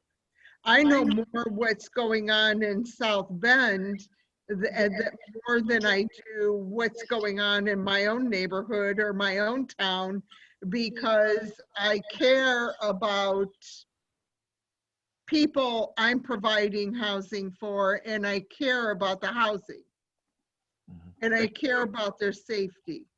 Thank you.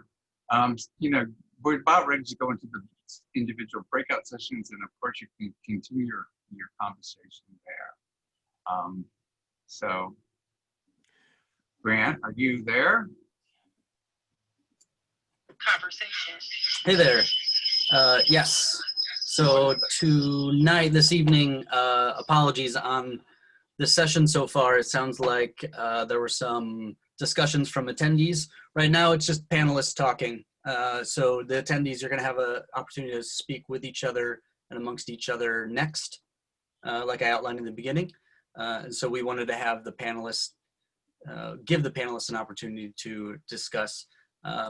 Chief Scott, I apologize. That was not our intention by any means. I'm going to remind everyone again, like I already have this evening, the conduct of the evening is about growth mindset, leading with understanding, and so that we can collectively come around action items. The intent this evening is to not point fingers, yell at each other, or argue. If you know of something that you want to share with the group, that the current idea might have a constraint or might have a requirement that isn't being discussed, bring that up and add that to the runway that you have to go down in order to accomplish those goals. What we will not allow is discussion that leads to, we're not going to have people yelling at each other or pointing fingers. That's just not productive. So I apologize to all of you in this session and to Chief Scott. That's not the point here. So please, let's continue to keep the conduct positive, forward-looking, as that is the point. Thanks so much for everyone being respectful of each other. Can I say something when we talk about how do we address the violence in our community, and everyone having an individual opportunity to make a change? So we have to create avenues in places of where they're at, where they're comfortable to come. They will go to Charles Black. They will go to the King Center. Why are we not putting more resources in there so that they can do more things, you know, in the environment in which they live in? We always want to take a square and put it in a circle. You can't force it. You got to get them where they're at. And this is what we found. And I'm no mother. This is what you've seen, and Ramona, this is what you've seen as well. It's relationships. That's right. You got to know relationships. You got to be able to just know those kids on your street. And that means you've got to actually look them in the eye and speak to them rather than sort of like, oh my goodness, it's, you know, adolescence is not a plague. Almost dropped all my technology. I'm about to like just have a whole church fit off that. Like just talk to each other again. Something is not rocket science. This isn't like how to fix our problems 101. No, it's just talk to your neighbor. Say hello. Say, oh, you got kids too? I got kids. You see mine running around acting crazy, let me know. Like it's that. We know what to do, we just don't do it. I think fear has gripped us so that when we see the news and hear about yet another shooting, we have a perspective that, oh, now I gotta close my door and lock it and not talk to anybody in my neighborhood. No, you need to do the opposite. That's right. That should push you to do more talking with your neighbors and more gathering and more community-like things. That's what expels and repels the violence, is unity and love and discussions and trust and openness. And we have to hit harder with that than the gunshots. And before you know it, you can't hold a gun and hold a hand at the same time. Just saying. Maggie, yeah. Maggie. Yes. Yeah. I was wondering if there was a moment we could share. Do we wait till the end to interact?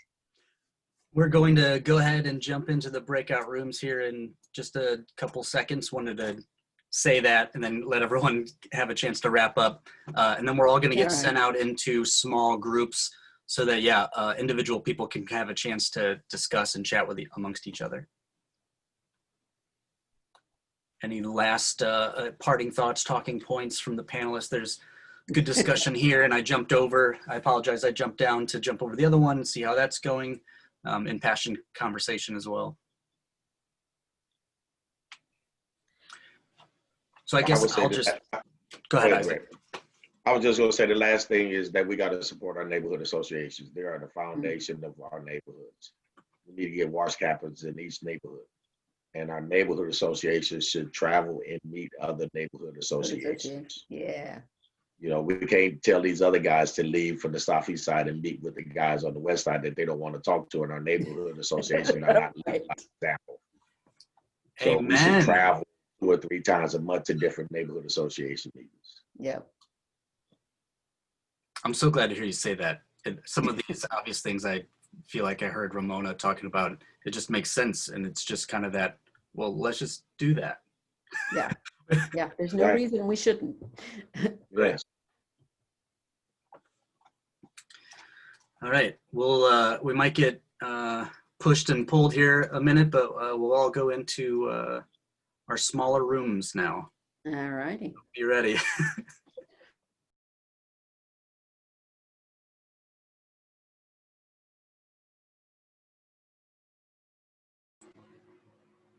Hello, can you guys hear me? You go ahead and unmute. Now I can.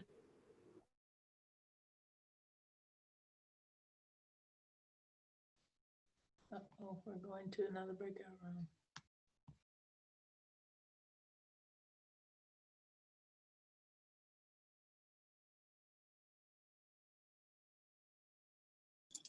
Alex, hey there.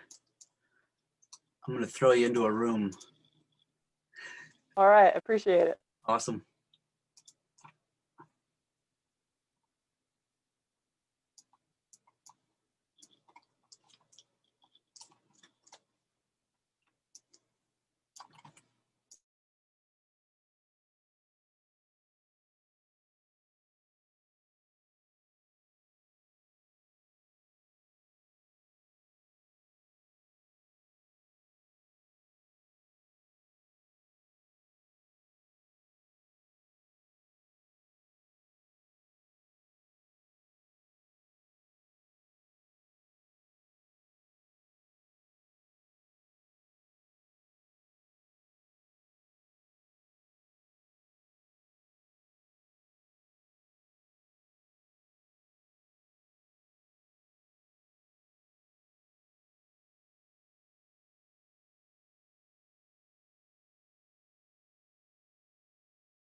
Union. And my concern is about the union and how you probably can't answer this, but how can the union be brought on board with protecting all of the policemen rather than just a few, which seems to me to have been what they have done for the 50 years that I've lived here. You know, when my father was a machinist, and if you didn't tighten the bolts exactly right, the plane would fall out of the sky. So if they had anybody who was alcoholic or anyone who was beating his wife or anyone who was not abusing other people, they did something about it. They sent him to counseling. They worked with that person before he was back on the line. So I guess my question is, what can be done to, because I'll tell you, Mr. Nepper is a thorn in the side of this community. I know you can't say that, and I as a citizen hate to say it, but it's a real concern to me that we aren't able to do something that protects other police officers who are not a person like him, and keep them from getting the same kind of reputation and same kind of dismissiveness from the public. You know what I'm saying? I mean, will this new citizen review group have any ability to break through some of those kinds of problems? Well, without getting into a bunch of case specifics, I will tell you, I mean, so perceived and reality are two different things. There is factual information out there. Matter of fact, it's on our website. We paid an extensive amount of money to have that Alexander or Franklin case put up on our website for everyone to read. It takes 3.5 hours. Read every one of them. Aaron Nepper did none of those things that he's been accused of and still to this day gets accused of. Yes, he did the cinnamon challenge. He was 20, just turned 21 years old when he got to the police department when that happened. I'm not excusing it. I wasn't chief. I had no control at the time. But there was way more to that story. He did not, or nor did any officer slash anybody's tires. All the facts are there, yet facts are only chosen to be ignored for whatever reasons. And that's what has me so hyped up. Have you ever met Aaron Nepper? Yes, he was not very nice to me. Really? Yes. Did you complain to me? You were not the chief at the time. And I did not complain to that chief. But when I saw these other claims about him, they made sense to me because of the way he had talked to me. So for me, that fit his personality as I saw it, and so I was not maybe as questioning as I should be, but anyway, yes.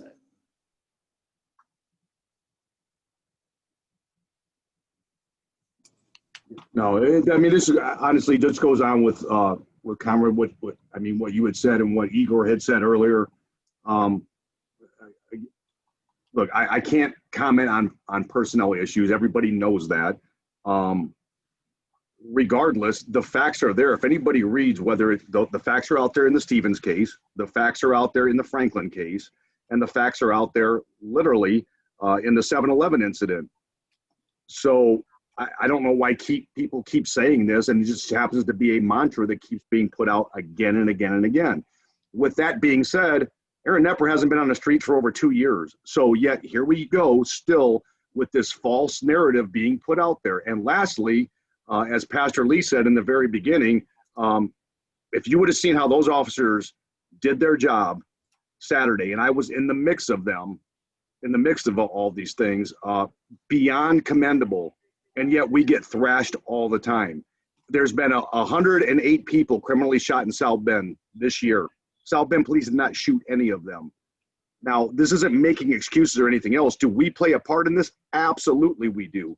I just don't know what part that is because our neighbors, our families are not telling us specifically what they want from us. And that is the point that I'm trying to take from what we're having here, kind of like we did last year. I know we did some GVI stuff at IU last year when we had this, but at least that was my take on this, is how are we going to work together? I've been in meetings at your church, and I absolutely take my hat off to all the stuff that you've been trying to do as well. I just want that for everybody without the animosity. I know some people don't like things, and people don't like to be told no. There's no doubt about that. But what can we do together? I'm not being cliche. This is not a sales pitch. This is nothing political. I've never been political in my 32 years. Anybody who knows me knows better than that. No. I want to be a member of the family, and I want my officers to be member of our neighborhood families and vice versa. That's what this is about. I agree, Chief. And I hope you know that I've been a big defender of the South Bend Police and not a critical person of the South Bend Police. I have been critical of the way I was treated by that particular officer and found that it made it believable, whatever else has been said about him. My concern is, however, will there be any better relationships between the public and perhaps the union representatives, or the way the union, you can answer this because I'm sure you're management, but I was FOP president for 6 years a long time ago, so I have intricate knowledge of how that works. I'll be happy to, if I can, answer that. Absolutely will. I mean, Conrad, I would challenge you to maybe, instead of asking, what are you doing? What do you want to see done? Right? Maybe outline what we want to see done. We can have a discussion then around what we want to see done. So this is an accusatory session. Well, I don't mean that. I don't mean for it to be. This experience, but I think that doesn't matter. But I do think that we were talking in our neighborhood organization with Chief Ruskowski about what we can do in our neighborhood, and I think that's really that's why I was eager to find out about these grants. but I think that I think the Citizen Review Board will hopefully be a helpful way. The two previous sessions mixed together. I think so, but here's the man with the answers right here. Hi, Grant. Hey, checking in. How's it going? We only have 5 people in here. Yeah. So there were four of us total. 4 total. Uh-huh. Have some, get deeper with it. So you have less people who are. Oh, I get it. There's, you know, you can have now a deeper discussion on specifics with each other. That's exactly the flow so far. Can I ask Grant, did Mo get connected with you? He's texting me that he got kicked out. He good? Did. He said his Wi-Fi or did something or what have you, so I just put him back in. Okay. Yep. I sent him a text like, are you back in? And he hasn't answered, but good. Okay. Good. Grant, can you, I just was curious. I was in the session about violence and peace. And are all of the groups separated this way, or is this group separated differently, that it's mixed? They're separated randomly. So again, the evening and the point of our summit is to bring about action items for moving forward. So Well, just, I mean, we got together. I'm sorry? We got together here, and there's just really been, I mean, I don't know if I'm not sure if there's a facilitator or there really hasn't been any kind of, I mean, we haven't addressed any topics. So Yep. I was just curious. You guys together are brainstorming and talking about what you know about how you can get involved, or things that you guys want to do to get involved. Yep. Yeah, I see. Okay. Yep. Yep. So if you want to document on the Miro board, you're happy to do that. If you want to take notes and post them later somehow to us, that's fine. But yeah, action. Help each other understand and move forward. We were talking about, I think, neurology. And Yeah. Just now, I think a good topic for where we were, I believe, and Linda, thank you for what you said so far. We were talking about PTSD and just trauma and the overall effects of violence within a community, and how the victims aren't just the ones who are hit by bullets, but just the sound and hearing a shooting in a neighborhood, what that does to people's psyche and their internal well-being. And yeah, just talking about mental health, basically. yeah, one of the points that I made in the other, oh, I'm sorry. Yeah, no. Oh, no, one of the points, well, Grant, you were there, but one of the points that I made in the other chat was just that I resist sort of this approach of talking about things from such an internal and personal level, because, you know, it sort of generalizes what trauma is. You know, trauma is a very specific thing, but when we start talking about it so generally, or when we talk about it individually, it gets so personal, individual, that it's no longer like social. And I think that, you know, that's one of the risks that we have when we have a conversation that is not really grounded in statistics and facts and policy and you know, the institutions of our society. And I was very frustrated in the first, you know, and I don't mean to, like, you know, belittle the topic of mental health and all that kind of stuff. But I mean, if we're going to talk about creating peace, I think we need to have a conversation about society and move away from this, you know, I think it's a little too comfortable, it's a little too convenient, right? I mean, like the pain that you're talking about, Ramona, and the trauma, it's yours, right? And I think my trauma is mine, and that brings us together. You know, we share trauma, but our traumas are very different. And I just don't see how we're going to have something productive if we can't actually hear, you know, if we hear about each other's experiences, if we're using these very abstract terms like, you know, community, right, over and over again. It's like at some point you have no idea what you're talking about. And I think we are compelled to talk us about how to create peace and reduce violence in our city, right? I mean, we don't want to waste each other's times. And if we have, I think this is a great topic. I think you should Yeah. outline how that right, works. I mean, I would have appreciated So your support in the other room instead of this, I love what you're saying you about were the sort of fact like that sidelining me, you know? I love the fact But now that you're supporting me. I wish you would have had my back then. You know, we have people, we have leaders, we have people. So You what I guys have wanna worked really hard to bring these encourage leaders you here. to is Let's push action. them. Let's push them, guys. So what I'd like to encourage you to is action. Oh, hey, man, you don't need to encourage me on action. But I'm all with you. So what do you suggest on doing about hearing more stories? Because it sounds like there's people I'm not who are interested hurting, in stories. and those people have their individual pain. That's not Is what there a people, way we can have that's other not people? what people are interested in, man. Like there are so many people that are experiencing trauma right now in the city, right? And if they were here, I mean, you know, like they don't do what I do, right? Like the idea that like we're gonna have like story time. I mean, this is like a book club. Come on, man. Like we got a movement. We got a movement to build. You know, we got to push people. What would you Not like to see? story, that, you know, you want stories, go to NPR, man. You know, NPR is great at that. So it is, can you tell me your first name again? Yeah, what's your first name? Igor. Igor, can I show you something? I was going to share my screen really quick. Thank you. Because I can totally appreciate where you're coming from. I'm a task-oriented individual. So I have a husband who processes, but I'm like, do it. Let's just get it. You have to get people where they're at. Yeah. What's the reason why they want to come to the neighborhood association meeting? Is because we're not knocking on their door, we're just putting a flyer. Mm-hmm. It's relationship building.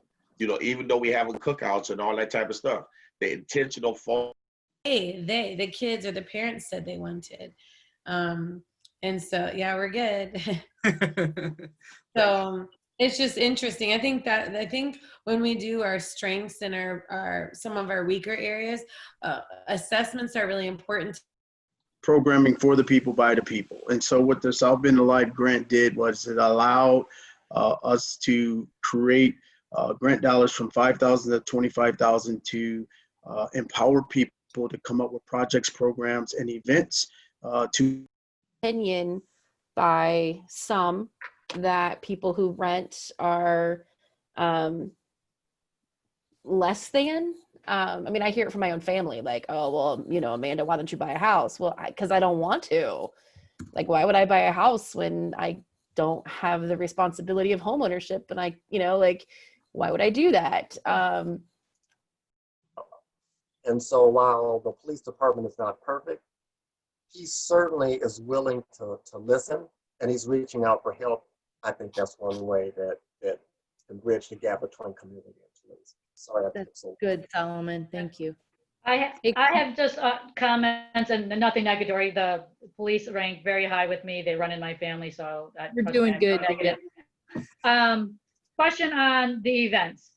I read someplace where when the police make a public appearance, especially nowadays, it is perceived by some to be just that, a public appearance. It's really not making steps in the right direction.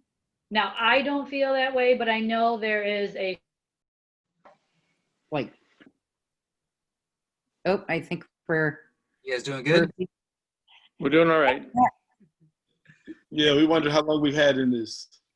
How much more time do we have? Oh, I'll post another thing up, but there's 35 minutes within the session. So Okay. you have at least another 15 minutes. Okay. Okay. Yeah. You guys have a chance to document anything in the Miro yet? No, the I Miro. haven't been able to figure out how to use the Miro, so. No, I just kept seeing those things moving around, so I just left. Everyone else's cursor, that's what those are. Yeah. I figured that out, but. Well, we were just about to start brainstorming solutions. If you want to be our scribe, you're more than welcome to. I encourage you to learn a new skill. You drive a car, right? You weren't born doing Yeah, that. I'm very interested in learning Miro, but it's not going to happen tonight. I'm working off of an iPhone and an iPad because my laptop won't connect me Understood. to internet. So James, if you genuinely I've want actually to or someone wants to put an email together while you talk, that's totally fine. If you want to send it to me, I can put it on the Miro. That's fine. Okay. Yeah. We're still at the talking stage, so I'm not sure we can make any promises, but we'll try. I put my email there in the chat. Thank you. Thanks. So you're gonna stay with us, or you just I'm checking hopping in? to each just to check in, see if anyone needs any help. You guys are 8. See if I can pop back over. Unless you want to do the Miro for us, we don't need any help. That's great. You create something exceptionally different. Take something that has already worked and demand that it be duplicated around the community, not just for a year, okay? At least 2 or 3 years, and monitor the numbers and see the outcome. Pastor Lee, how do you, but be actionable. do we have your buy-in on that? Yes, definitely. Oh my gosh, Grant, this is awesome. Yeah. Grant's back with us. You guys can see Grant, right? Just wanted to check in. Sounds like you guys are doing great. Yeah. Because listen, the reason why our kids are selling drugs is because they feel like that's the only opportunity for them to make a decent amount of money. And they don't realize that it's actually a death sentence. And so, and they have the skills. I said, anytime a kid can hotwire a line bike so they don't have to pay for it, these kids are smart enough to be able to be engineers and to do something positive. But problem solvers, yeah. now, so then that's when we have to get, I was talking to Larry Davis from the Rotary Club. And I said, I would love to put some drug dealers, connect them with pharmaceutical salespeople for real. Yes. And let them teach them how to sell drugs legally and see if they can be more successful than even the people that do it on a daily basis. You know what I'm saying? Our kids do things because they feel like it's the only hope that they have. And they're really doing it because they want to eat. How did Larry respond to that? He laughed at me. He said, that's something. I said, I would love to see if we can't connect. I said, I would love to see some of these former drug dealers get connected with these CEOs of companies, and let's all make a real commitment to invest in somebody. That's what we were talking about earlier, going back to that role model, that mentor. And I know what you're speaking is true, because I can remember when I worked with 5th graders and had to interrupt a fight. And while I was waiting, the kids were talking to me, and they were talking about how to make $1 on the street. And this was 5th graders, you know, and I'm teaching a remedial math class to these kids. But on the side, they're telling me what 2 + 2 really means. You know what I'm saying? Right, right. So we know it's all about being relative. But if we could take your idea and go forward with working with the children, doing that part of it, I think that would be a great connection for the neighborhood association to get involved, as well as recruiting the adults to help, and then drawing the children to the facilities that the church has in our neighborhood. Let me tell you something. When I was a kid, I hated going to church. It wasn't fun. So I make my Bible studies fun. I make it interactive. We have games. We have some prizes. You know, if you do something good, you never know what Pastor Lee is going to give them. And so the kids come with an excitement, and it's a safe place. They're not going to be mistreated, and they're going to be loved on. What I'd like you to charge you to do, you're telling me a lot, but if you could also provide examples of what that fun is and how to have the fun. That's not my forte, okay? If you go to my Facebook page, you'll see all the stuff that we do. Okay. All the stuff we've done for 19 years. I would like, if we could, from a takeaway from this session, is is that we turn around, and the recommendation is we take the program that you have done that works and clone it throughout the community. And that we turn around and we identify some metrics in terms of measurements of success. What are going to be the outcomes? Based on any information that we can collect from what you already received. Right. Your Facebook page, you personally. Exactly. Maybe And then people we that are turn working in around your and we church on say, the and program. here's how we're going to track it going forward. And here's what we project the return on investment is going to be. I love it. And then it's kind of like, well, just tell me no. You know me well enough to know that it's like, okay, well, you tell me no. It's like, well, the hell with you. I'm just going to figure out another way to do it. But exactly, me too. But I think that I would hope that that might be an outcome from this that would draw support. And with that, I would go talk with Larry Davis. I mean, I owe him a lunch. I'm sorry, with Larry who? Davis. I'm sorry, what? Larry who? Larry Davis over at from the Rotary. I owe him a lunch. So I'd be happy to go. You know, it's like we put together a plan, we go pitch it, and it's like, come on, help me out. I mean, he's already hip to it with the South Bend, with the school. Exactly. So and they have a big STEM program. He gets that. So yeah, so when we went to the schools, we took board games, Jenga, Connect Four, cards, and all we did was build relationship with the students. And then told them at the end, hey, if you're in a situation where you feel like you're gonna do something dangerous, call me first. Violence is not the answer. So it wasn't us saying, hey, you kids are out here selling drugs and killing each other. To let you know, like that, the effort that's being done on my end is that word right here, intentionality. It cannot be about us sitting and talking about it. We have to really put our teeth in it and stick our feet down in the mud and say, hey, enough is enough. We can't have the same people speaking about moral standard. We have to see different faces. We have to see the younger generation step up. The 30-year-olds need to start talking to the teens. The 20-year-olds need to start talking to the teens and in the schools. So that is kind of a handoff. It's cultural. And if your culture moves like my culture, we have this in-depth respect for our elders that for me, it hasn't been lost. I'm that 30 to 40 generation where I still don't say anything crazy to my mom or my grandmother, and that's important for them to give us that permission and do it in a very obvious and real way. It's a cultural shift. A lot of people call young people disrespectful because they skip past that and they just say what they want to say to whomever you are, no matter how old you are. And some people read that. Of course, our elders will read that. That's disrespectful. That's what they'll label it. But I see it as bold and leader and unapologetic. And it just needs refinement and connectivity to that elder so that they can accept it as such and allow them the opportunity to hone in on that leadership quality and use it to the best of their ability to see a safer community and to do things besides shoot and sell drugs. And it starts with that. It starts with family conversations. A lot of these gang bangers have been generationally gang bangers for 30 years or so. And so, they already broke up so many of our families.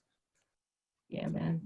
It's hard stuff. It's not easy. Yeah, no, it's difficult. And, I'm all for, reaching in and helping anyone, doing that work. It's just, we also got to be talking about the structural stuff. And right now we're living through some exciting times, because we're getting opportunities everywhere. Anyways, I'm sorry. I feel like I thank you so much for your time. Thank you so much. It's really wonderful to meet you, Ramona. Likewise. Thank you. Okay. Thank you, folks. Thank you, guys. Thank you for your attention. Yeah. We still have a little under 10 minutes. We got the little 10-minute warning. So I was going to ask Alex if you wanted to share what your experiences have been so far in the DCI.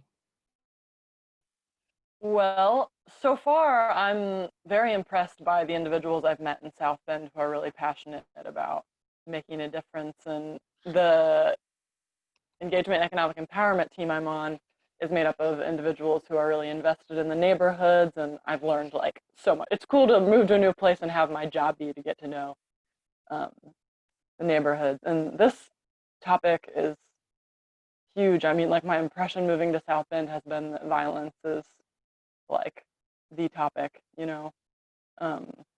And I just am absorbing what Ramona, what you said, and what I forgot the name of the other lady who was here. Her name was Linda. I didn't quite Linda. catch her last name though. I think it was DeMont. Yeah, what you guys were saying at the beginning about mental health, I was just absorbing it. It's like a lot of wisdom and really important stuff. So keep up the good work. Thank you, and same to you. Have you been connected with Ian at all in your time in DCI? Ian, what's the last name? I have to look it up. He's a Notre Dame student and he's been interning there. So Okay, because I think it's Salzman. there was an Ian who was Salzman is his last name. for me, and I think he left. Yeah, I wonder if that was him. But Yeah, he's phenomenal. so I'm the new Ian.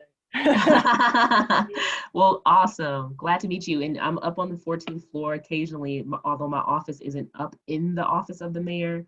I'm located at Howard Park, but I'm occasionally there, so I'll have to stop in. Are you in or are you virtually working at DCI? We are in for the moment, but we're at the Charles Martin Center. We're not in the County City building. Okay, so you're with Marty over there then? Yes, I'm with Marty, exactly. Great. Yeah. Marty's a guy who's about the action too, and I know that he is eager to get together with Mo and I and have us speak at the Mirror West Partnership neighborhood meeting, and I'm all about listening first, so I'm glad that you are too. Just keep absorbing, because honestly, that's the first step. We can't just charge in with a lot of presumption when it comes to stuff like this. We have to do our due diligence and just sit with this stuff. Like really, and a lot of people don't want to hear that, but I'll be darned. Like, I mean, I was diagnosed with PTSD.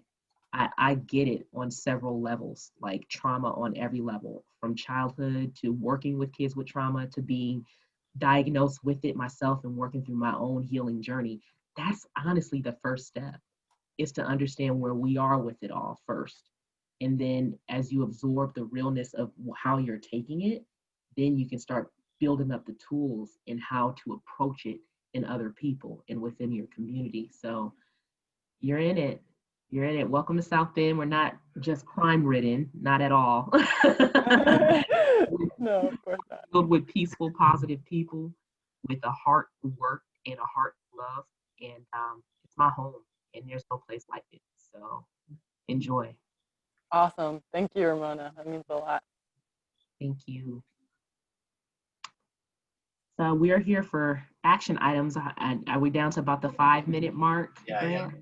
I'd say probably 3, but 3 to 5-ish, yeah. So yeah, what action items are, I wrote, Ramona, as you talk, you're just dripping golden nuggets. So I wrote those down on the Miro board under the session. Oh, great. And I was going to say, I have some little side notes here, and I can go revisit the Miro board and just take these 3 minutes to add to what may not be there already. Alex, were you able to jump on that at all? No, I was just wondering what that is. They're saying words. Link. So would it be pretty much the quote bank, or? Yeah. Oh, okay, I see where it is at. Yeah. Opportunities, scaffolding the conversation. So how you want to use it is fine. Using it, I think, is the priority tonight. Okay. How to determine whether or not I was in session 1 or session 2? Nah, just hit it. Doesn't matter. Just put it in there. Yeah. Okay. Alex, in the chat, do you see some links come across? Yes. So that bit.ly will take you over to, it'll open up a web browser to Miro.com. Much like Google Docs is a shared word processor and Google Sheets is a shared spreadsheet, this is a shared whiteboard. So when Okay. you pan and zoom in and out, we can't see that. Only you can. If you add text or a Post-it note, we can see that. All right. And are those 3 links distinct boards? Oh, I just posted it 3 times. There's a 4th. Oh. Sometimes it doesn't go through, so I bombard. All right. So that if you want to save that at all or what have you, it's on unitedsouthbend.com under each session. You can also save it. That'll be a perpetual bit.ly we'll leave, and we'll leave this up afterwards, and we'll just lock everything. Awesome. That's cool. It's still loading. My Wi-Fi is, I don't think, quite strong enough to do Zoom and something else, but 2 things. Gotcha. Oh yeah, very cool.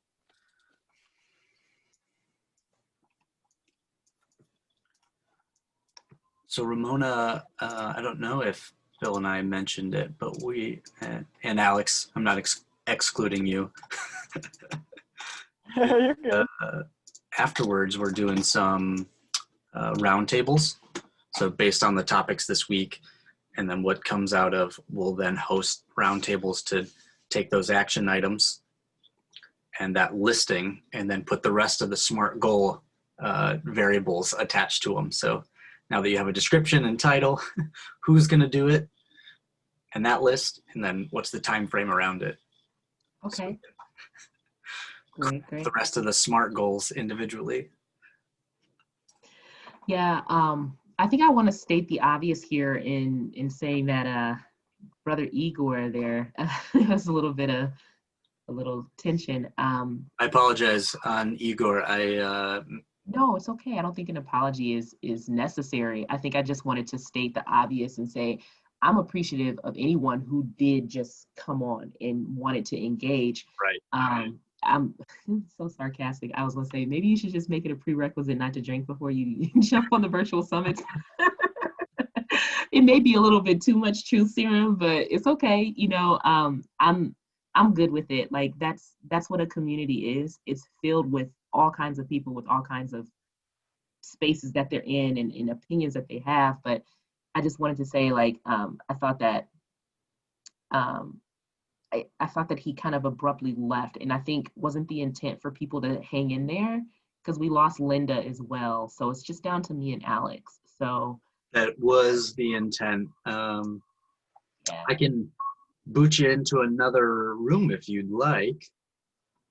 I'm happy with whatever you want to do. I just want to continue to engage with folks, and we can keep pulling up action items. And I just want to hear what people are receiving from tonight. So, but yeah, it's not an uncommon voice. You know, it's no, things it's just that we hear a difficult. lot, and they're not easy to. He did the same thing in the previous session, and I had to jump over and deal with it. You know, it's not that you don't want to hear, because you always have to have both. You have to have the quantitative and the qualitative data. So we need to hear the story, and we need to hear the numbers behind it. Once we've heard that, how can we move forward? And wherever he was at, it was definitely maybe being heard was what he needed tonight. So I appreciate the grace, honestly, and letting him speak.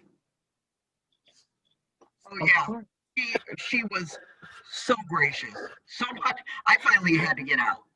I'm sorry. It was like, Linda, I'm glad you came back, though. I was wondering. Bless you. when I'm hitting my level where I'm gonna say, all right. You know. Yeah. And I was getting there, so I just jumped out. And then I was waiting for the main session to start, and he ended up in there. Yeah. And I was like, okay, not going back into the room. I'm gonna tell you, like, honestly, I live for it. Like, I'm hard pressed to run into things I haven't experienced before. And I know I'm still learning, I'm still evolving. And he pointed that out as well. I'm only a year into this role. There are things that blindside me when it comes to politics. And I'm glad it does, because I'm not a politician. I'm a public servant. I'm a community servant, you know, and I'm grateful for when people make me aware of when things are political, because sometimes I'm unaware. And so I appreciate the heads up. But one thing I won't ascribe to is to be reduced to that role myself just because of the position that I'm in the office of the mayor. You can see that stuff a lot and you can observe it and you can point it out, but you're hard pressed to find it in me, in the department that I serve in, or in the way that I interact with the public.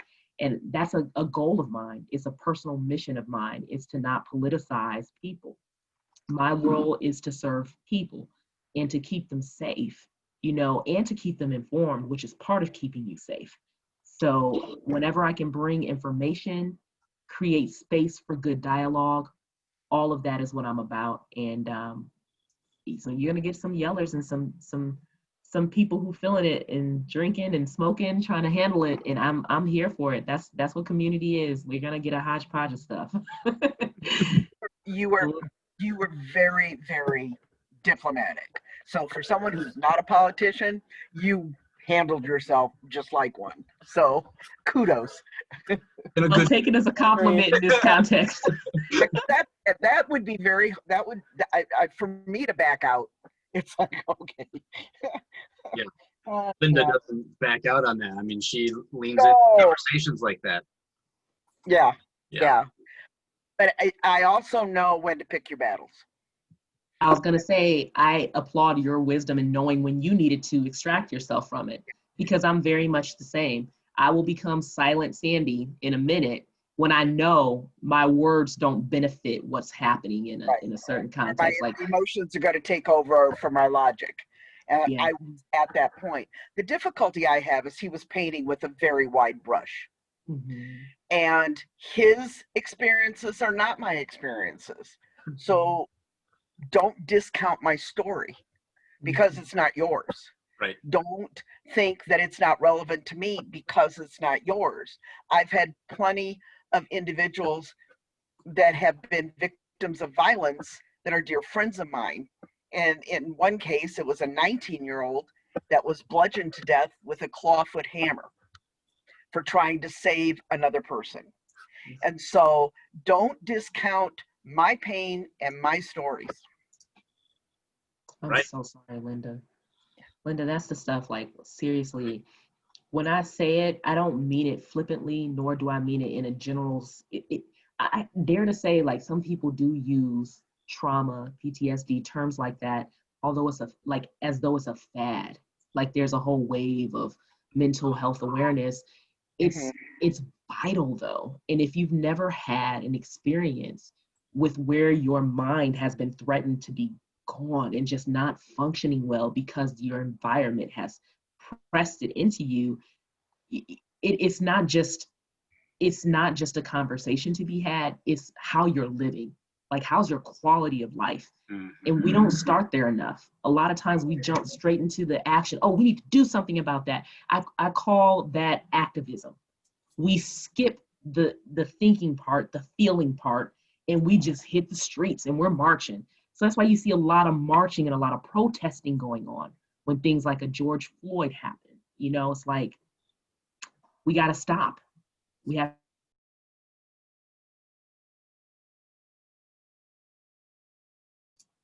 Marty, hey there. You're on mute. I'm muted. Oh, hey. Well, we didn't know what to do. We thought you needed us to go back, so I clicked on the leave room button. Here comes Lynn. She was in my. I'm gonna pull everyone back. Let's see. You force everyone back in. Huh? Here we go. Were we in a breakout session before?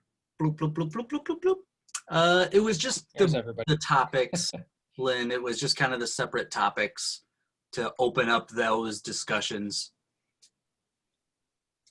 So it was like from everyone to 2, and then from 2 to small. And now we're coming back to the top. No, I thought Marty and I might have been in a breakout session on a whole different meeting a few months ago. Hey everyone, welcome back.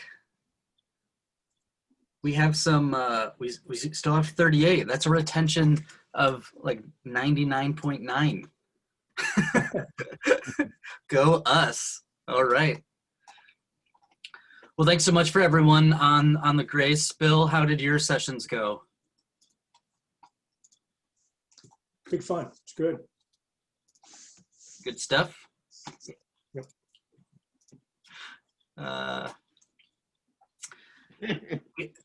We had lots of different discussions. So there were 14 different rooms. We had 3 or 4 people in each room. Hopefully you were able to have some good discussions, get some action items discussed. I know some of us, I was jumping into all the rooms. If you want to document or you wrote down what you talked about and you think of some more things or you want to share with the rest of the group, don't hesitate to email Bill or I. It's just bill@nrcsb.org or grant@nrcsb.org. If someone wants to throw that in the chat, we'll make sure that information gets up on the Miro board.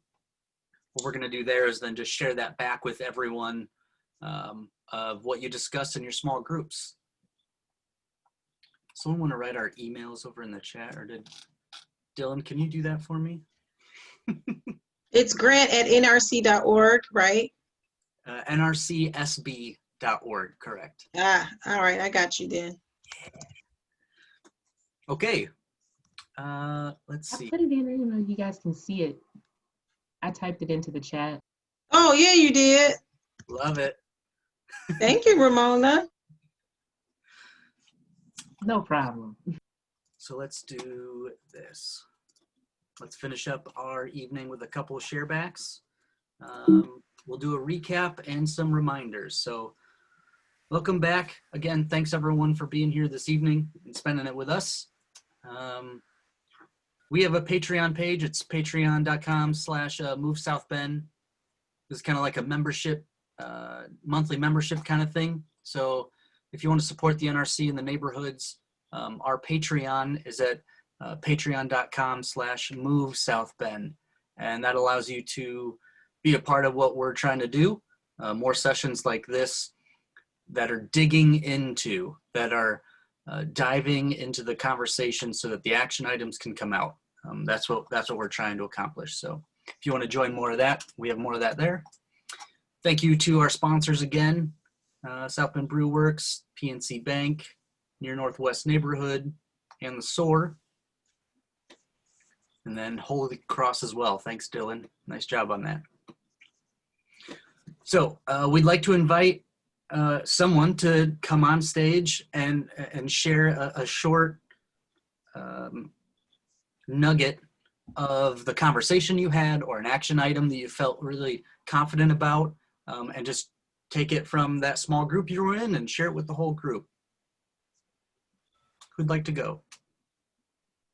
So for our group, so we had Matthew, Isaac, and Alicia.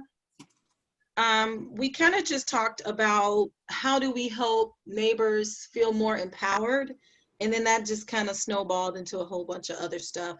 So for us, we had several action items to come out of our group. We would like to see a financial literacy for youth. We also would like to see a roundtable around food deserts. Who's taking care of those? Who's attacking those? How can neighborhood associations assist? We actually talked about an actual like neighborhood watch program that maybe we could partner with SAVE in its creation and make sure that it's rolled out to all of the neighborhood associations, and seeing how NRC could potentially give some technical assistance around that. We also talked about the how to go about that. How do we hold our council people accountable for making sure that those things happen? And we also talked about shareholding businesses, where neighborhood associations and neighbors can work together on purchasing buildings or businesses, and really looking at certain parts of the city and how to improve those. So we had a lot going on, but that's kind of what we, in a nutshell, talked about. Awesome. Sounds good. What else? I'd like to, can I go ahead? Please. Okay. So I was in a group, blessed to be in a group with Pastor Kenneth Lee, and James Summers. And what we would like to do, Kenneth Lee has a very successful program where he works with children that are coming from near and far from the West Side to participate in his program weekly. And I thought about the fact that I'd have to talk with Mother Terry about this, but she's already serving soup. Is it once a week? So the idea behind twice a month, except we're trying to get a dishwasher. Not right this moment. Normally, it's twice a month. This might pan out into something really good for you. Okay. But what we were talking about is how we could replicate, with the blessing of Pastor, how we could replicate his program and bring the children into, for instance, your church, okay? He not only feeds them, he provides them with instruction. So he provides clothing, whatever their needs are, but it's grown quite a bit and it's massive. So he's got kids coming from our neighborhood going all the way over to his church because they're loved. That's the bottom line. But anyway, we would like to replicate it. We would like to find sponsorship, and it's all about building relationships and building community. So we'd like to be able to measure it, measure the return on the investment that people would be making into it. So it's something that we want to move forward on. And there's a lot of other outreach type activities that have grown out of his program that are actually making money for people. But we're not looking at that part yet. We're looking at how can we work with the children and bring the children into the neighborhood association, bring them into the church, and also give them what they need and just love on them, okay? But we want to carry this conversation forward and make it happen. Mm-hmm. Okay. So I want to talk with you about that. And also, he's going to allow us, he's kind of going to be the tutor, and we're going to use his program and try to duplicate that throughout the city. Okay. And there's a lot of integral parts to it, but it sounds wonderful. That's all. So to be respectful of everyone's time, we want to move forward. So again, the documentation on the Miro board, lots of good discussions. So part of what each of you are, what we hear every time, I guess, is from either a roundtable or a discussion or a neighborhood meeting is that what are other people saying? And so part of what other people are saying are either being in that discussion with them or reading the documentation from the discussion. And so we're trying to create that, that model for each of you to be able to hear discussions simultaneously. And hopefully we can do that on the Miro board. Like I said, if you'd like to send us an email, we'll get as much of that content up there for you as possible. The link there is perpetual. So if you want to go back later, or if you want to bookmark it in your web browser, you're welcome to do that. Those links are also on unitedsouthbend.com if you don't get a chance to do that tonight. We have, like I said, 3 more days of programming. Friday we're off, and then Saturday we'll have our keynote where we'll do a wrap up and do more of a share out of all the things that have been happening this week. Tomorrow's session is the new normal amid COVID. Que pasa? What's happening in South Bend now? So if you're signed up for that, great. We'll see you tomorrow night. If not, again, head over to unitedsouthbend.com and get signed up for that session. We'll have the Zoom link and Miro up again. We love everyone. Thank you so much for spending the time. All the love. Everyone have a great night. Thank you. All right, Thanks everyone for coming. Thanks. Thank you for having us. Thank you, Grant. Thank you, Bill. Thanks, Bill. Thanks. Thank you, Bill. Thank you, Grant. Great. Thank you. Thank you all. Thanks, NRC. You guys are awesome. Keep it going. Nice meeting everybody. Yes. Send us your ideas so we can put them up on the Miro board. And pardon me? Send us your ideas so we can put them up on the Miro board. Okay, we'll do. Thanks, everybody. I want to get with we'll do. Okay.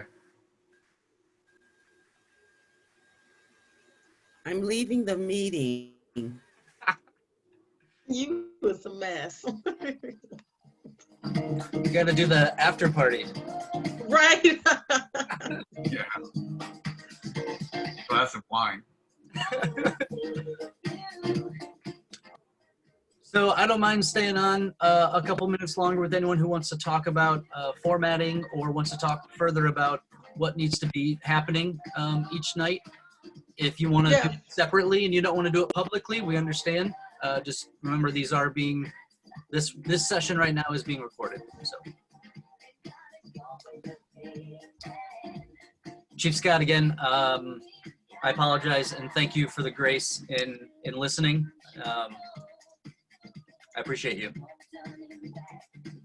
Yeah, I was just going to say that. Oh, No, I appreciate it. It is what it is. Sad to say, I'm used to it. Again, it is what it is. We'll help do our part. I appreciate it. I know several of you. Yeah, I know it's not. I mean, there's things you can control and things you can't control. I get it. Been there. I appreciate several people have responded to me in private chat. Again, it is what it is. I'm here for everyone, regardless. Sometimes, like I said before, family. And when it comes to family, families don't always agree and they don't always get along, but they're still family. So nobody can make you not be family. mm-hmm.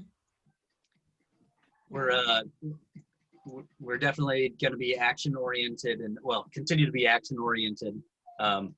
So we don't want to lose your vote of confidence in our focus being the action and not the finger pointing. So you're handling, like you said, you know how to deal with it. It's not easy. I'll tell you what, last year was a lot of fun, though. I tell you that much. It was a lot more fun last year. Last year was IUSB. We'll be back there next year. Will there be access to see what the different groups discussed and what their thoughts were? Yeah, on the Miro board is our goal, our plan to push everything there. And then also, James, we want to take that content and share it back through email and online. So yes, and yes, we want to do it through multiple mediums. Okay. How do you want to receive it so that I make sure we're covering that? I just want to be able to see what some of the conversations were. Chief, one of the things that you and I had talked about a couple of years ago, I think was trying to create an environment of wanting to recruit. And I'm still very interested in that. But the other thing that I'm really interested in is how neighborhood associations can partner with the police department in terms of how do we create relationships. See, my thing becomes very much there's not a good understanding of how, starting very young, we can create this sense of policing isn't what a lot of people have what it's perceived to be an awful lot in terms of monitoring and controlling as much as it is in terms of loving and connecting and protecting. And it's been a long time developing. I mean, I don't want to go on the history and all the other crap, but I mean, in an awful lot of places, what's fun